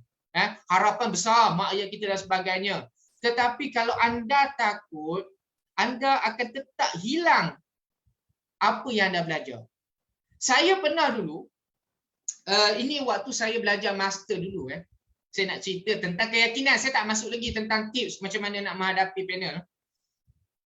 Waktu saya master, kita kerja study group kan, betul tak? buat slide, study group, nak present kan, group punya assessment. Okey. Saya tak study, bukan saya tak study. Ini kelemahan saya lah. Kawan saya tolong buatkan slide. Kan? Ada kami 5 orang. Saya ni sebabnya bekerja. Yang 4 orang ni ada cuti. Okey. Jadi diorang ni buat slide, diorang baca dan sebagainya. Saya tengok slide tu waktu kami dah kena ke depan kat kelas tu. Kami kena ke depan, buka laptop, kan? Saya jadi orang yang pertama nak kena bentang. Saya sebab sibuk, saya tak dapat nak bantu buat slide. Jadi saya tak tahu apa sebenarnya dalam slide, apa nak perlu disampaikan. Tapi saya tak buat gaya takut. Saya hanya datang ke depan. Okey, niat saya adalah saya nak cuba kongsi apa yang saya tahu. Bila kita niatkan, aku cuba bagi tahu apa yang aku tahu, kita akan jadi hilang gugup. Sebab kita dah bagi tahu orang siap-siap, jangan expect lebih, tapi aku akan buat yang terbaik apa yang aku mampu. Kita takkan rasa stres. Okay. Saya buka je slide tu, PowerPoint tu. Saya baca, ini kali pertama ni baca. Bila saya baca, kita pandai elaborate. Kita pandai elaborate. Kita cerita je. Cakap benda yang sama tapi kita elaborate. Okey, tahu tak tentang perkara ini? Okey, tak pernah tahu. Okey, cuba kita baca sama-sama. Bila baca 2-3 kali, apa yang anda boleh faham? Okey, pada pandangan saya. Saya cakap terus, pada pandangan saya kata, okey, dengan mempelajari perkara ini, dapat kita aplikasi dalam hidup kita. Mungkin, lepas tu saya bagi contoh luar. Saya cakap dalam 1-2 page je. Poin pun dalam 1-2 je. Tapi dalam 5 orang pembentang tu, pensyarah saya bagi markah tinggi pada saya. Yang lain duk baca slide je sampai 10 page. Tapi markah tetap rendah pada saya. Sebenarnya kita kena faham apa kehendak pensyarah kita. Kita kena faham apa kehendak panel interview kita. Apa yang dia nak sebenarnya.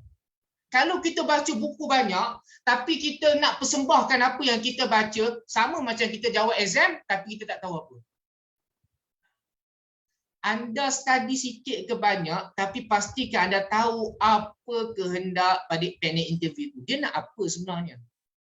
Kadang-kadang satu poin tu sudah cukup memuaskan hati dia.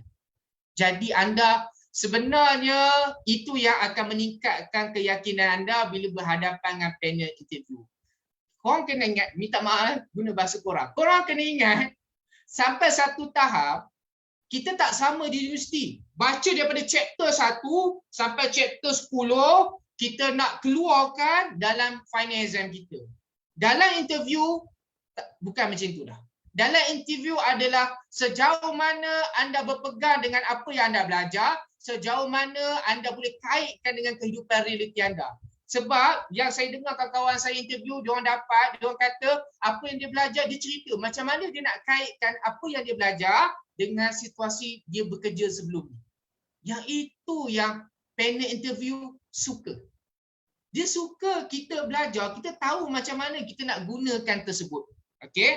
Dan nak hilangkan gugup, tips yang saya boleh kongsikan, macam biasalah orang kata nak hilangkan gugup, kita kena banyakkan berdoa. Banyakkan berselawat, tenangkan hati. Bila dah masuk dalam pejabat ataupun office yang kita nak interview, kalau boleh relaxkan diri. Jangan baca buku dah. Relax, tenang aja. Kita macam dah pasrah. Bukan pasrah maksudnya kita tak buat sungguh. Tapi kita rasa, aku pergi saja, aku buat saja. Pergi saja, aku buat saja. Dan bila bercakap, cakap jelas satu-satu. Kita bukan pertandingan nak keluar siapa bercakap paling banyak. Dan bila bercakap, anda cakap seolah-olah depan anda bukan panel interview. Tapi depan anda tu adalah kawan kita yang nak dengar apa yang kita nak sharing. Saya suka anggap macam tu. Saya tak akan tengok sangat wajah ni, saya akan cerita dia. Saya akan jadi excited, saya cerita. Bila dia tengok kita banyak bercerita, kita banyak cakap, walaupun kita tak ingat, dia adalah teknik kemahiran. Saya tak ingat tentang satu term ni, tetapi term ini mengingatkan saya bahawa dalam bidang pekerjaan mesti kita kena buat begitu begini. Okey, baik, boleh dapat tak? Itu antara salah satu yang saya boleh kongsikan. Tapi kalau anda cuak, anda takut, buang nafas kuat-kuat. Bila buang tu dia releasekan tension kita. Ini saya selalu buat ice breaking. Kalau kita takut, buang. Okey. Dan kita lembutkan tangan, duduk biasa. Dalam hati memang tak tahu apa. Relax dulu, jangan fikir banyak, jangan overthinking. Kita kena seronok, enjoy bercakap apa yang kita tahu. Inilah diri kita, persembahkan je yang mana tu boleh. Okey? Baik, kalau apa-apa saya boleh tambahkan atas. Saya serah balik semula kepada Cik Kahira. Okay, saya harap itu menjawab soalan untuk Cik Mazwin dan juga user ni tadi Cik Fatin. Cik Fatimah dia tanya berkaitan dengan tips menduga. Lebih kurang juga macam tadi, ya macam mana nak yakinkan majikan untuk ambil kita bekerja. Sekarang ni tengah belajar master ya Cik Fatin. Sedang belajar master untuk bekerja. Sama juga lah macam tadi kan. Dia punya ni. So diharapkan menjawab soalan kita punya penonton. Kalau ada lagi soalan yang nak ditanya, boleh ajukan saja dekat ruang komen. Jangan malu, jangan segan sebab Encik Zulfadli akan sharekan pada malam ni je. Malam ni kita akan macam ni Encik. Jangan hafal sorry minta maaf Cik Kahira, saya nak tambah sikit. Kalau study jangan terlalu menghafal, tapi kita faham. Sebab dalam waktu interview kita jangan cakap guna ayat buku. Dia nampak sangat kita ni pelajar yang orang kata ikut telunjuk dia. Kita bukan belajar, kita bukan dalam peringkat universiti dah nak ikut jawapan skema tak. Kita adalah lebih praktikal. Fahamkan, bila kita fahamkan sesuatu subjek, dia akan buatkan kita tak terbeban. Jangan hafal. Ingat dan faham, anda boleh elaborate. Yang paling penting kemahiran anda elaborate. Itu adalah kemahiran orang dewasa. Kemahiran budak universiti, anda hafal, anda muntahkan. Kalau anda kata hafal saja, lebih baik tak payah dia tanya soalan, dia minta CJ. Tengok pointer kita dia. Oh, pointer 3.7. Bagus ni, aku ambil kau kerja. Tengok kerja langsung tak boleh buat. Sebab apa? Kena bagi arahan saja. Bagi arahan, dia hafal, baru dia buat kerja. No, sekarang ni kerja adalah bakat. You mesti kena banyak berfikir. Mesti otak geliga. Apa yang you boleh kaitkan dengan apa you belajar dengan dalam syarikat dia. Itu. Okey?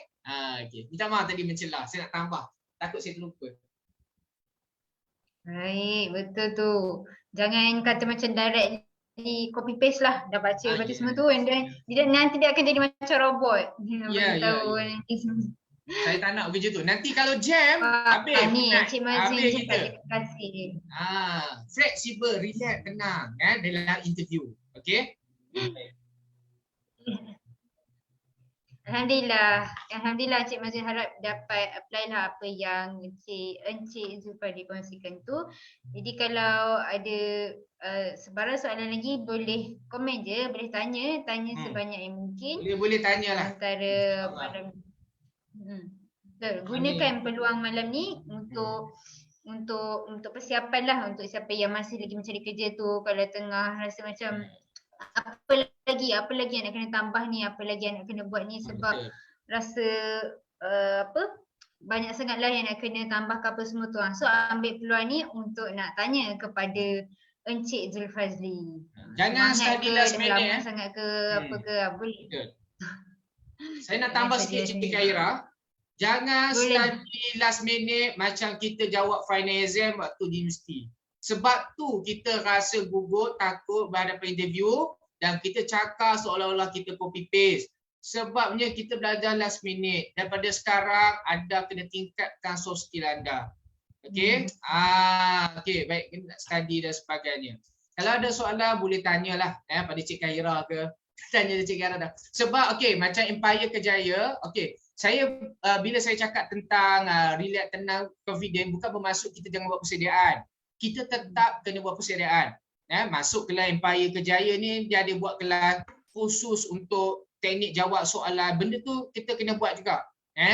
teknik jawab soalan komputer, teknik jawab soalan panel, macam mana resume, apa yang diperlukan di resume, itu semua adalah ikhtiar usaha kita. Bila dah masuk interview nanti, baru gunakan confident kita, relax, tenang, enjoy, dan kita keluarkan apa yang kita boleh keluarkan, potensi dalam diri kita. Okey? Yes, betul. Pastikan buat persiapan yang cukup rapi supaya bila dah masuk ke dalam pekerjaan tu, kita dah tahu dah apa yang kita akan buat dan insyaAllah boleh perform untuk bagus lagi lepas tu. Oh, saya nampak ada, panjang. Satu soalan dari Siti. Tuan, betul ke sesetengah panel temuduga reject calon yang overqualified dari segi akademik? Contohnya lepasan master nak mohon jawatan yang nak degree sahaja. Macam mana nak yakinkan mereka pilih lepasan master ini? Oh, malam ni banyak tanya berkenaan dengan master. Alhamdulillah tahniah sedang melanjutkan pelajaran dalam master. So insyaAllah harap malam ni dapat membantu. InsyaAllah. Silakan, Baik. Tentang kelayakan melebihi daripada apa yang diminta tu memang biasa berlaku. Biasa jawatan banyak dibuka, SPM, diploma kan. Sedangkan lepasan yang minta kerja banyaknya degree. Kan? Okey, kita kena tengok. Ada majikan dia tak kisah. Kita ada degree tapi jawatan dia bagi SPM. SPM, grade berapa SPM lah? Lupa lah. Kalau 29 diploma. SPM saya dah lupa berapa. M14 ke apa dah. Saya tak ingat dah kan. Okey, baik. Ada majikan dia terima. Ada majikan dia reject sebab terlalu tinggi. Okey, kita kena tahu. Sebab apa agak-agaknya SPM grade 19. Okey, terima kasih. Okey, baik, terima kasih. Grade 19. Kita kena tahu sebab apa majikan reject. Orang yang kelayakan dia melebihi daripada apa yang diminta. Okey, yang pertama mungkin sebab dalam isu gaji. Isu gaji lah, isu gaji. Yang kedua, mungkin dia nak staff yang boleh bersama dengan dia dalam tempoh yang lama. Sebab dia takut kita ni kelayakan kita tinggi. Kita ambil jawatan SPM, mungkin dia ingat kita nak kerja tak sampai setahun, dapat jawatan lain, kita nak cabut. Okey? Itu normal. Bukan salah kita. Normal. Baik, yang ketiga, mungkin dia rasa ada jawatan yang lebih sesuai untuk kita. Sedangkan kita tahu, degree ni nak dapatkan pegawai, contoh dalam kerajaan, kan pegawai, penolong pegawai dengan pembantu takbir kan. Pegawai adalah jawatan yang paling susah nak dapat sebab tak banyak pegawai. Yang banyak apa? Penolong pegawai dengan pembantu takbir. Sebab tu kita minta janji dapat kerja, betul tak? Betul kan? Saya pun pernah fikir macam tu. Okey, baik. Itu bergantung kepada majikan. Kita tak boleh nak ni. Okey, macam mana kita nak buat ni? Baik. In case katakan kalau majikan tersebut reject, okey, ini jalan yang pertama. Maksudnya bukan itu tempat kita. Kita kena usaha lagi cari tempat lain yang boleh menerima kita. Walaupun kita tahu, saya tetap terima walaupun grade 19, saya okey je. Mungkin kita boleh cakap macam tu, kita yakinkan. Tapi mungkin majikan tak nak. Mungkin kita boleh cari majikan lain yang boleh terima kita. Baik, itu yang pertama. Yang kedua, caranya adalah kita boleh yakinkan majikan dalam interview. Kita kena, sebab tu komunikasi sangat penting. Kita kena cakap siap-siap. Saya nak kerja dengan majikan ni, saya nak pergi jauh. Kalau saya ada grade degree, saya akan pastikan saya akan naik mengikut kelayakan saya. Okey. Kalau bahagian pembantu takbir saya bagus, saya akan masuk interview lagi untuk jadi penolong pegawai. Kita ceritakan dengan dia yang kita nak berkejaya dengan syarikat dia. Kita nak pergi jauh. Sampailah kalau swasta, daripada operation sampai supervisor, sampailah management ataupun jadi manager, kita cerita kat dia supaya dia nampak yang kita ni memang nak pergi jauh dengan dia. Kena pandai yakinkan majikan. Baik. Dan yang ketiga, mungkin anda nampak jawatan tersebut dikeluar iklan dia nak diploma, kan? Mungkin salah satu caranya mungkin anda tak perlu nak tunjuk CJ degree anda. Anda mungkin boleh tunjuk pada CJ diploma anda. Cuma kalau dia tanya, ada lagi tak CJ yang lebih tinggi? kita kena jujur. Okey, tapi kalau dia tak tanya, tak apa, kita teruskan. Kita teruskan. Kita bawa CJ diploma kita. Ataupun kalau dia minta, contoh dalam kerajaan, kalau anda perasan SPA, dia ada kadang-kadang jawatan kosong SPM saja kan. Kadang-kadang diploma. Mungkin kita boleh mohon diploma. Dalam kerajaan tak ada isu dia akan tolak. Biasanya isu dia reject sebab kelayakan terlalu tinggi adalah dalam bahagian swasta. Jadi ada 3 cara lah. Mungkin cara yang pertama anda boleh pergi tempat lain yang mana boleh menerima anda. Yang kedua anda kena yakinkan. Kalau anda berjaya yakinkan dia, insya-Allah dia akan terima. Sebab dia nak long term dan mungkin dia ada masalah gaji. Mungkin kita boleh jelaskan, saya tak ada masalah gaji dan saya tak ada masalah untuk bersama dengan syarikat ni dan tempoh yang lama. Sebab saya nak bina kerjaya sampai setanding dengan apa kelayakan yang saya ada. Okey. Dan yang ketiga, mungkin kita tengok situ ada dia nak minta diploma saja. Mungkin kita boleh bawa CJ diploma saja kita mohon. Okey, boleh dapat. Okey. Itu yang saya boleh kongsikan. Cik Kahira, mungkin kita ada soalan lagi? Boleh tengok.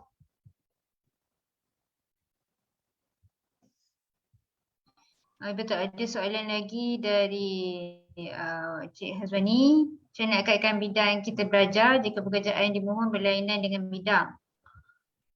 Okay. Adakah kegagalan IP? Kaitkan bidang yang kita belajar jika berlainan dengan dan pada masa yang lama 30 minit. Apa perangan tu? Contoh masa singkat 10 minit dan masa yang lama 30 minit. Maksudnya macam mana? Orang ni dapat 10 minit, orang ni dapat 30 minit. Macam tu ke? Boleh. Okey, betul. Okey, baik. Kegagalan bergantung. Okey. Sebenarnya, okey, kegagalan diterima atau tidak diterima, ya, memang betul. Bergantung pada waktu kita interview tu. Itulah satu-satunya waktu panel nak pilih kita ataupun reject kita. Kalau kita ada masa 10 minit, buat 10 minit yang terbaik. Belum tentu orang yang ada masa 30 minit boleh buat yang terbaik. Boleh faham? Boleh jadi 10 minit anda bagi apa yang dia nak, anda dapat kerja. Boleh jadi orang tu dapat 30 minit dia nak bercakap, tapi dia bercakap tak kena dengan apa yang panel minta. Jadi buat yang terbaik dalam waktu interview. Okey, saya nak tanya anda. Pernah tengok uji bakat menyanyi? Uji bakat Maharaja Lawak Mega? Waktu tu dia nak pilih, dia akan tengok persembahan waktu tu je. Jadi waktu itulah kena buat yang terbaik mungkin. Yang sebaik mungkin waktu tu. Sebab itu je waktu yang teruji. Dalam waktu itulah panel nak ambil kita bekerja. Okey, boleh dapat? Okey, itu yang saya boleh kongsikan untuk soalan siapa ni? Soalan Cik Mazwin ke Muhammad Mazwin ni? Saya pun tak pasti laki ke perempuan. Mazwin. Lelaki kot Encik Mazwin. Okey, baik. Cik Mazwin. Ada satu lagi soalan tadi mungkin kita lepas yang berkaitan dengan ni. Mana tadi? Ni. Cik Mazwin ada tanya macam mana nak kaitkan dengan bidang kita belajar, pekerjaan yang dimohon berlainan dengan bidang. Okey, baik. Saya nak tanya pada anda, macam mana anda rasa anda layak untuk mohon kerja? Walaupun kerja tu anda kata lain dengan bidang anda. Macam mana anda boleh confident anda datang interview? Mesti anda akan rasakan benda tu berkait. Sebab anda berani datang untuk interview dan anda rasa anda boleh mohon. Mesti ada kaitan. Dan kaitan tu kita tengok lebih meluas. Contoh kerja bank. Dulu orang ingat kerja bank ni adalah background ekonomi, accountant, finance. Sekarang ni bank syarat dia adalah any field. Tak kisah.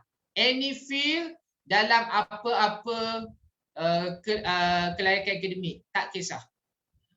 Okey, jadi sebab tu kita kena study dulu. Tengok apa yang dia minta. Bidang kerjaya tu sama tak dengan kita punya bidang kita belajar. Okey, kalau sama kita boleh pergi. Kalau tak sama, saya nasihatkan jangan pergi. Takut nanti dia akan reject awal-awal. Tapi kalau dia kata any field, walaupun kita bidang bahasa Inggeris, kita minta kerja bank. Kita bidang bahasa Inggeris, Kita minta kerja bank. Macam mana kita nak kaitkan? Okey. Anda kena ingat, bila bank kata any field, maksudnya dia menerima mana-mana bidang yang tak berkaitan. Mungkin, kemungkinan besar interview dia adalah lebih general. Okey. Tapi ada setengah soalan panel interview, dia akan minta macam mana, okey, apa yang you belajar? Okey, macam mana apa yang you belajar tu, you nak menyumbang kepada company I. Katakan, kita ni bahasa Inggeris, tetapi kerja bank. Apa yang you boleh sumbangkan? Kita boleh cakap, saya boleh membaca, menulis, bercakap dalam bahasa Inggeris. Sebab dokumen dalam bank semuanya adalah bahasa Inggeris. Saya boleh buat kerja dokumentasi dalam bahasa Inggeris. Saya boleh review semua dokumen-dokumen yang ada dalam bank. Nampak tak? Macam mana kita nak kaitkan? Bukan anda semestinya, anda belajar pendidikan bahasa Inggeris, anda minta kerja bank, saya mungkin boleh menyumbang, saya boleh buat practitioner bahasa Inggeris dekat bank. Itu tak sesuai. Nak kaitkan. Okay? Kita kena kaitkan walaupun benda tu nampak simple. Baca dokumen, sebab orang kerja bank tak semua berkemahiran untuk baca dokumen dalam bahasa Inggeris, terutamanya senior-senior dalam bidang bank. Okay? Kebanyakannya boleh, tetapi dalam bank kemahiran yang diperlukan adalah boleh bercakap bahasa Inggeris. Jadi anda kena study dulu sebelum pergi interview, apa kaitan yang lebih meluas yang anda boleh sumbangkan. Dia kadang-kadang bidang berkaitan tu bukan kita nak kaitkan bagi nampak sama, no. Berkaitan tu adalah apa yang you belajar, you boleh sumbangkan pada syarikat. Okey, boleh dapat tak ini tu? Bila syarikat tu buka any field, siapa-siapa boleh mohon, mesti ada kait yang kita boleh kaitkan. Dan dia mesti boleh terima orang yang tak dalam bidang kaitan boleh datang. Melainkan kalau memang jawatan tu accountant. Syarat dia memang nak orang yang accounting. Memang degree dalam accounting. Yang itu memang dia nak syarat tu dah. Jadi kalau kita datang pun dia tak nak. Dia nak ada orang yang memang bidang accounting. So anda kena tengoklah pada apa syarat yang diminta oleh majikan. Okey, baik, selesai. Ya, betul itu. Okey, baik. Kita pun sebenarnya sekarang kesentukan masa. So, ada tadi kalau ada lagi soalan dari penonton, tak apa, boleh saja ajukan, boleh saja tanya dekat komen. Kerana kita sekarang dengan sesi dengan Encik Zulfadli, kita ada lagi berapa minit saja lagi. So, tak apa, boleh saja ajukan di ruang komen. Nanti insyaAllah kita akan jawab untuk sesi yang seterusnya. Okey, baik. Sekarang ada lagi satu soalan dari satu soalan. Satu soalan terakhir. Saya jawab sikit je ringkas, boleh? Satu lagi soalan. Boleh. Cik Zulfadli boleh jawab soalan ini sebelum kita. Yes, boleh. Yes. Silakan. Saya pun tahu tentang masa. Baik, macam mana nak jawab soalan yang betul-betul provok? Mana-mana interview, memang panel sebenarnya dia bukan jenis orang provok. Tapi dia memang sengaja provok. Dia nak tengok confident kita sahaja. Sebab tu anda kena bina asas pada diri anda, apa yang anda berpegang. Prinsip mesti kena ada sebelum anda masuk interview. Jangan menipu diri sendiri, itu yang akan menyebabkan anda gugup. Dan akan menyebabkan anda kelang kabut, anda lost. Mesti sebelum masuk kena ada prinsip anda berpegang dan anda percaya. Provok macam mana pun anda tetap boleh jawab. Asalkan anda tahu prinsip anda tu adalah betul. Kadang-kadang dia saja buat tak betul, dia saja provok. Dia nak tengok macam mana kita ni. Kita akan betul-betul confident. Okey? Baik. Kalau 3-4 kali kena provok, lama-lama anda biasa. Banyakkan pergi interview, insya-Allah. Okey, baik. Okey, sikit pandai elaborate ni tolong. Kalau boleh, inilah soalan sebab saya tak nak mengganggu masa penganjur. Macam mana nak pandai elaborate dalam IV ni, ada tips ke? Kalau anda tengok dalam sekolah, sekarang ni ada soalan, apa orang panggil ni? Soalan yang berdasarkan pemikiran. KBBR. Ya? Betul, KBBR tu. KBBR. Sebenarnya sekarang ni kerajaan Malaysia dia nak mengajar sekolah budak kebat supaya budak banyak berfikir, itu yang menjadi elaborate. Okey, apa yang anda buat sekarang banyakkan berfikir. Jangan asyik Asyik kata mood dia hari-hari aku buat benda sama. Hari-hari aku buat benda sama. Tak nak berfikir. Itu masalah kita. Sebab tu kita tak boleh cerita. Kita tak menghayati pengalaman, kenangan kita bekerja kawan. Itu masalah kita. Kita kena hayati. Dan jadikan kenangan, banyakkan berfikir, kita cerita. Masa tu kita boleh elaborate. Okey? Okey, Arat eh? Okey, last soalan. Terima kasih banyak pada tanya soalan. Saya serah pada Cik Kahira semula. Alright, terima kasih. Terima kasih Encik Zulfari atas jawapan yang diberikan. Harap dapat menjawab soalan penonton kita dan tak apa, jangan segan-segan yang malu, kalau ada soalan boleh ajukan saja. Tapi itulah sebab kita pun dah kesuntukan masa untuk sesi bersama dengan Encik Zulfari, tapi sangat banyak yang Encik Zulfari dah kongsikan dari berkaitan dengan proses nak cari kerja tu sehinggalah inilah macam-macam lah yang dikongsikan tu, dan saya harap dapat apply lah untuk semua yang tengah mencari kerja ataupun yang tengah sekarang nak tukar kerja. Jadi sebelum kita akhiri sesi, mungkin Encik Zulfari ada sedikit nasihat untuk nak berikan pada kita punya penonton-penonton ni. So silakan. Okey, last saya sikit je saja. Mungkin nampak banyak tapi saya lajukan sikit. Saya nak ucap terima kasih lah kepada ni Empire Kejayaan sebab jemput saya. Okey, tuan-tuan dan puan-puan, jangan rushing sangat cari pekerjaan yang kita impikan. Bermula pada bawah tidak menjadi kesalahan. Itu adalah proses untuk kita membina kerjaya. Jangan rushing sangat dapatkan gaji yang tertinggi. Bina pada bawah tak apa. Okey, bab majikan bagi gaji sikit tu saya tak nak sentuh lah. Itu satu bab hal lain Okey, yang kedua, tingkatkan soft skill, kemahiran, bakat, pengalaman, masuk je mana-mana program training. Masuk je mana-mana, Empire Kejayaan mungkin ada buat training juga, masuk je, join je, dapatkan pengalaman. Baik, sentiasa positif, utamakan tanggungjawab keperluan hidup yang utama. Simpan impian sebagai long term kita. Kalau kita anggap impian adalah benda yang short term, itu yang menjadi masalah, kita stres bila tak dapat. Jadikan long term. Okey, baik. Masuk mana-mana training, dan cari konsultan yang boleh guide kita masuk mana-mana. Jangan lekeh, slim ataupun my step tu jangan kita anggap lekeh. Semua itu adalah membantu kita. Dan yang terakhir, satu je lagi Cik Kahira. Okey, saya cerita awal-awal tadi, saya dah banyak pergi interview dan saya gagal. Kenapa saya boleh share? Kenapa Cik Zul gagal interview tapi Cik Zul share cara-caranya? Yang cara saya buat tu semua saya buat yang memang betul dan bukan gagal. Sebab Tuhan rezekikan saya dalam bidang training, bukan bidang pekerjaan, makan gaji dan sebagainya. Itu yang hikmah yang saya dapat. Saya dalam bidang training, freelance. Itu adalah bidang yang paling saya suka. Sebenarnya saya tuan-tuan saya kata, saya tak suka bekerja ikut waktu pukul 8 pagi sampai pukul 5 petang paskat. Saya tak suka sebab bukan orang saya. Jadi anda kenal diri anda, saya kenal diri saya, dan saya bersyukur sebab Tuhan rezeki saya dalam bidang freelance ni, dalam bidang training, dan inilah rezeki saya. Okey, sebab tu saya cuba kongsikan pengalaman apa yang saya dapat. Dan saya ucapkan good luck semua, semoga berjaya, semoga Allah murahkan rezeki anda semua. Di belakang anda, keluarga anda, buatlah untuk orang yang tersayang, insya-Allah. Jangan stres. Percaya pada rezeki Allah. Hidup kita ni ada waktu susah, ada waktu senang. Buat yang terbaik. Apa yang anda buat semuanya adalah ibadah di sisi Allah Subhanahu Wa Taala bagi yang Muslim. InsyaAllah good luck. Ada sekali kita jumpa lagi. Terima kasih.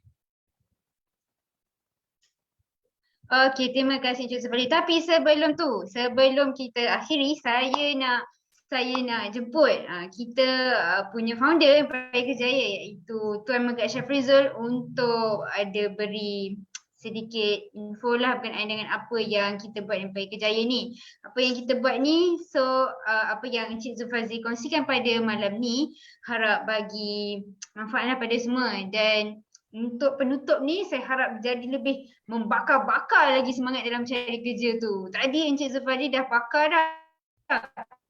Nak cari kerja, bukan kerja. Sebelum kita nak tutup ni, sebelum kita nak bersurai, nak dismiss ni, saya harap apa yang Tuan Megat akan kongsikan ni sebagai penutup pada malam ni, dah kerja ke tu ni, lagi bakar lagi semangat korang-korang yang tengah tengok ni. So silakan Tuan Megat Syafrizul. Alright. Okay, Assalamualaikum dan salam sejahtera semua. Okay, apa khabar? Terima kasih saya ucapkan kepada Cik Zul Patli kerana menyampaikan satu sesi yang untuk saya memang amat berguna kepada semua pencari kerja, cara dapat membantu anda semua dalam membuat persiapan untuk hadapi cabaran pada tahun 2022 ini. Tahun lepas, tahun 2020, 2021 kita hadapi cabaran dengan PKP. Sekarang ni alhamdulillah dalam era pasca PKP ni ada lagi cabaran baru yang menanti kita pada tahun ini, tapi alhamdulillah setakat ini keadaan ekonomi kita alhamdulillah beransur baik dan percayalah peluang itu masih ada. Peluang kita, peluang anda semua untuk dapat sesuatu pada tahun ini masih ada. Okay? Right. Tadi saya tertarik untuk menjawab ada satu soalan ni mengenai kejap sikit je saya tanya soalan ni untuk tadi soalan yang berkaitan dengan apa lain bidang tapi dia apply lain bidang. Contohnya dia bidang IT, dia pergi apply bidang HR contohnya kan. Okey. Seperti yang Tuan Zulful cakap tadi, betul kita perlu apply berkaitan dengan bidang kita sahaja. Tetapi kalau anda dapat buktikan kepada panel tu yang anda boleh berkhidmat, boleh menawarkan anda punya anda punya kemahiran dalam bidang tersebut, anda boleh explain, anda tunjukkan dengan bagi contoh dan kenapa anda apply bidang tu. Contohnya, anda dalam bidang IT, ada degree dalam bidang IT. Kemudian pergi apply HR executive, human resource executive. Okay? Anda boleh explain kepada panel tu menunggu tu. Anda ada pengalaman untuk buat payroll, buat recruitment semua tu kan. Dan bagi contoh kenapa mereka perlu pilih anda. Okay? Itu biasanya sebab ada beberapa klien kita di pekerja mereka tukar bidang. Sebab dulu mungkin semasa belajar dulu mereka pilih kos tu atas pilihan keluarga, atas pilihan mak, atas pilihan ayah, tapi mereka tak ada minat pun dalam bidang tersebut. So, sekarang bila dah mereka grad, mereka nak bekerja tu macam tak ada jiwa. Ada jiwa nak masuk bekerja. Sebab tu biasanya mereka ni ada tukar bidang. Okey, itu saya nak tambah sikitlah perkongsian pada malam ini. Okey, dan pada anda semua tadi seperti yang anda tahu, kita di Employer Kerja ini kita banyak membantu para pencari kerja untuk perbaiki diri dengan kita ada membuat beberapa latihan dari segi cara nak menulis resume, cara nak hadiri temu duga, cara hendak memilih pekerjaan yang sesuai dengan diri. Okey. Kat sekejap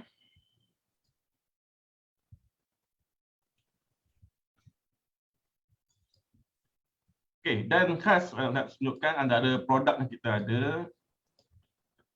Okey, seperti yang anda nampak sini, kita ada satu e-book yang kita ada keluarkan koleksi 100 soalan temuduga di mana kita ada 100 soalan ini kita banyak yang biasanya bila anda pergi hari temuduga, anda selalu kena soalan provoke. Tengok dia banyak soalan provoke dan soalan yang anda tak boleh nak jawab.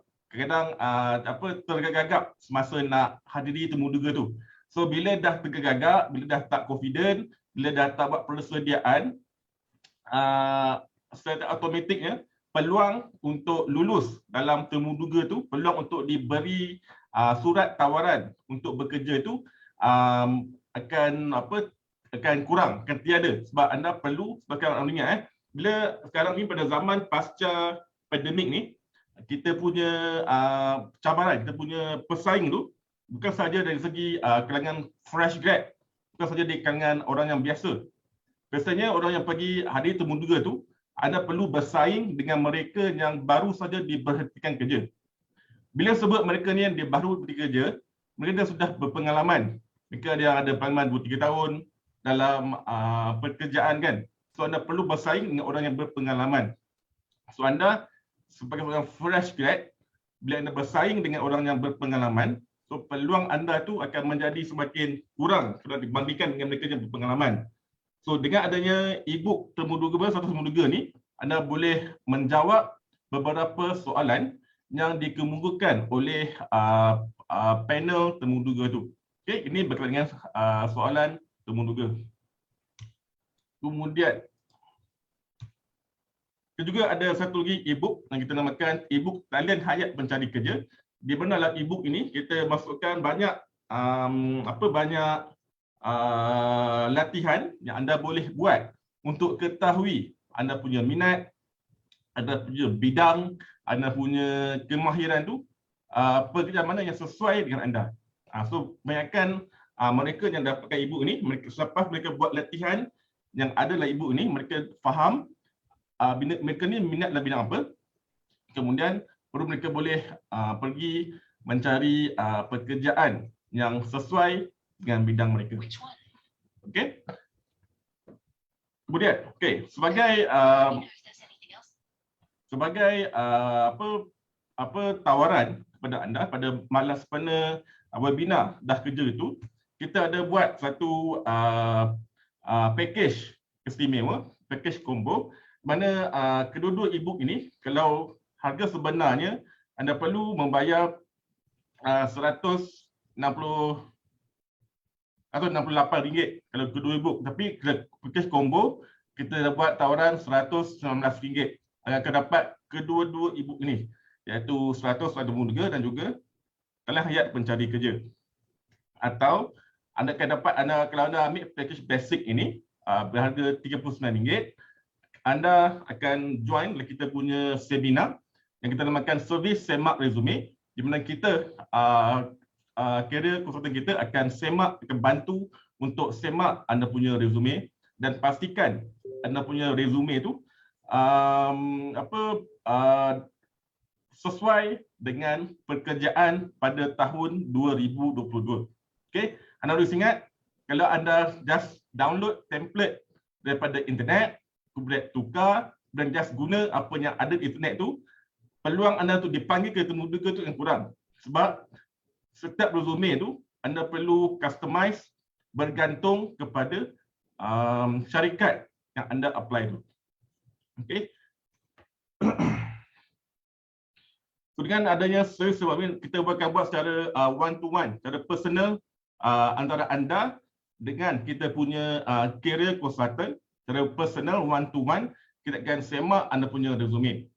Dan juga kita juga ada buat servis mock interview, mana kita akan juga buat servis one to one, dan kita akan uji anda dengan soalan-soalan yang mencabar dalam Temu Duga, dan kita akan komen dan kita akan bagi anda satu pengalaman, satu pendapat ataupun komen untuk anda improve dari segi cara anda menjawab soalan Temu Duga. Okay, kejap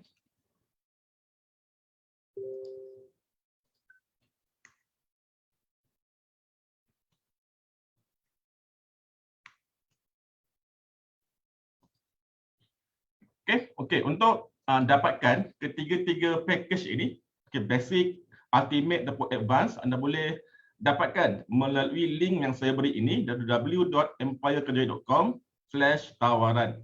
Okey, so peluang package basic, package combo ini anda takkan dapat di hari biasa. Di mana kita buat ini khas untuk webinar malam ni, khas kepada anda sebagai peserta webinar dah kerja ke tu. Kita memikirkan beberapa cara untuk membantu anda untuk buat persiapan ataupun buat persediaan dengan lebih baik. Okey, so anda boleh pilih sama ada dapat package basic, ultimate ataupun advanced melalui link yang saya beri ini sahaja, www.empirekerjaya.com/tawaran. Okey. Dan saya ucapkan terima kasih lagi kepada anda yang sudi untuk join dalam sesi live pada malam ini. Dan berilah senyuman kepada ibu bapa anda dengan berikan berita baik anda dapat pekerjaan yang anda impikan selama ini pada tahun ini. Okey. Dan saya doakan anda semua dapat mendapat pekerjaan yang anda impikan dan dapat membantu keluarga anda, membantu isteri, membantu suami, membantu ayah, mak dan keluarga anda untuk buat sesuatu. Okey, dan balik pada queue. Khairah. Terima kasih Tuan Megat. So kalau anda nak dapatkan tips-tips, panduan temuduga, tak tahu apa antara soalan yang nak siapkan dirilah untuk temuduga, boleh dapatkan e-book dan layan www.empirekerjaya.com/tawaran. Sekarang ni ada tawaran kat sini, boleh tengok saja dekat sini. Okey, baik. So harapkan perkongsian pada malam ni dapat bagi manfaat pada semua. Dan insyaAllah kalau ada sebarang soalan, boleh komen saja, boleh DM kita di IG ataupun di Facebook atau join Telegram Bina Kerjaya Berjaya dan tanya saja soalan itu. Okey, so itu saja untuk perkongsian kita pada malam ni. InsyaAllah harap dapat bagi manfaat untuk semua. Dan insyaAllah kalau ada rezeki lagi, kita boleh jumpa lagi untuk sesi yang seterusnya. So terima kasih kepada Tuan Megat dan juga Encik Zulfazli dan juga semua penonton kita yang sudi bersenggang mata pada malam minggu ni, okay? Dengar kita punya perkongsian ni. Sangat terbeja untuk dengar. Terima kasih semua. Memang saya appreciate masa anda, appreciate masa yang anda berikan kepada kita. Sebab memanglah biasanya malam minggu anda akan keluar bersama keluarga ataupun rehat bersama keluarga kan, tengok Netflix, tengok K-drama sebagainya kan. So anda luangkan masa sama lebih kurang 2 jam pada malam ini untuk sama-sama tambah ilmu, tambah pengetahuan ataupun perbaiki anda punya kaedah mencari kerja, dan kita doakan anda semua dapat improve selepas ini. Dan kalau anda ada sebarang masalah, anda boleh hubungi kita di channel Telegram Bina Kerjaya Berjaya, di mana dalam channel itu anda boleh hubungi mana-mana admin untuk kita bantu anda bagi sebarang masalah yang anda hadapi dalam usaha anda untuk mencari kerja di sepanjang tahun ini. Okey, Khairah? Ya, betul. Jangan malu-malu untuk ajukan soalan ataupun nak tahu lagi tips lebih lanjut, boleh tengok di kita punya social media, boleh tengok di website kita. Dan yes, harapnya semua semangat bila dengar ini semua. Okey, baik. So itu saja, sekian saja perkongsian kita pada malam ni. So saya pun sangat teruja lah dengan anda semua yang sangat berkobar untuk nak dengar kita punya perkongsian semua ni. Okey, so itu saja untuk perkongsian pada malam ni. So insyaAllah kita akan jumpa lagi pada waktu yang lain pula untuk perkongsian kita lain. Terima kasih atas masa yang diluangkan. Assalamualaikum, selamat malam, selamat berhujung minggu. Okey, terima kasih semua. Terima kasih. Assalamualaikum.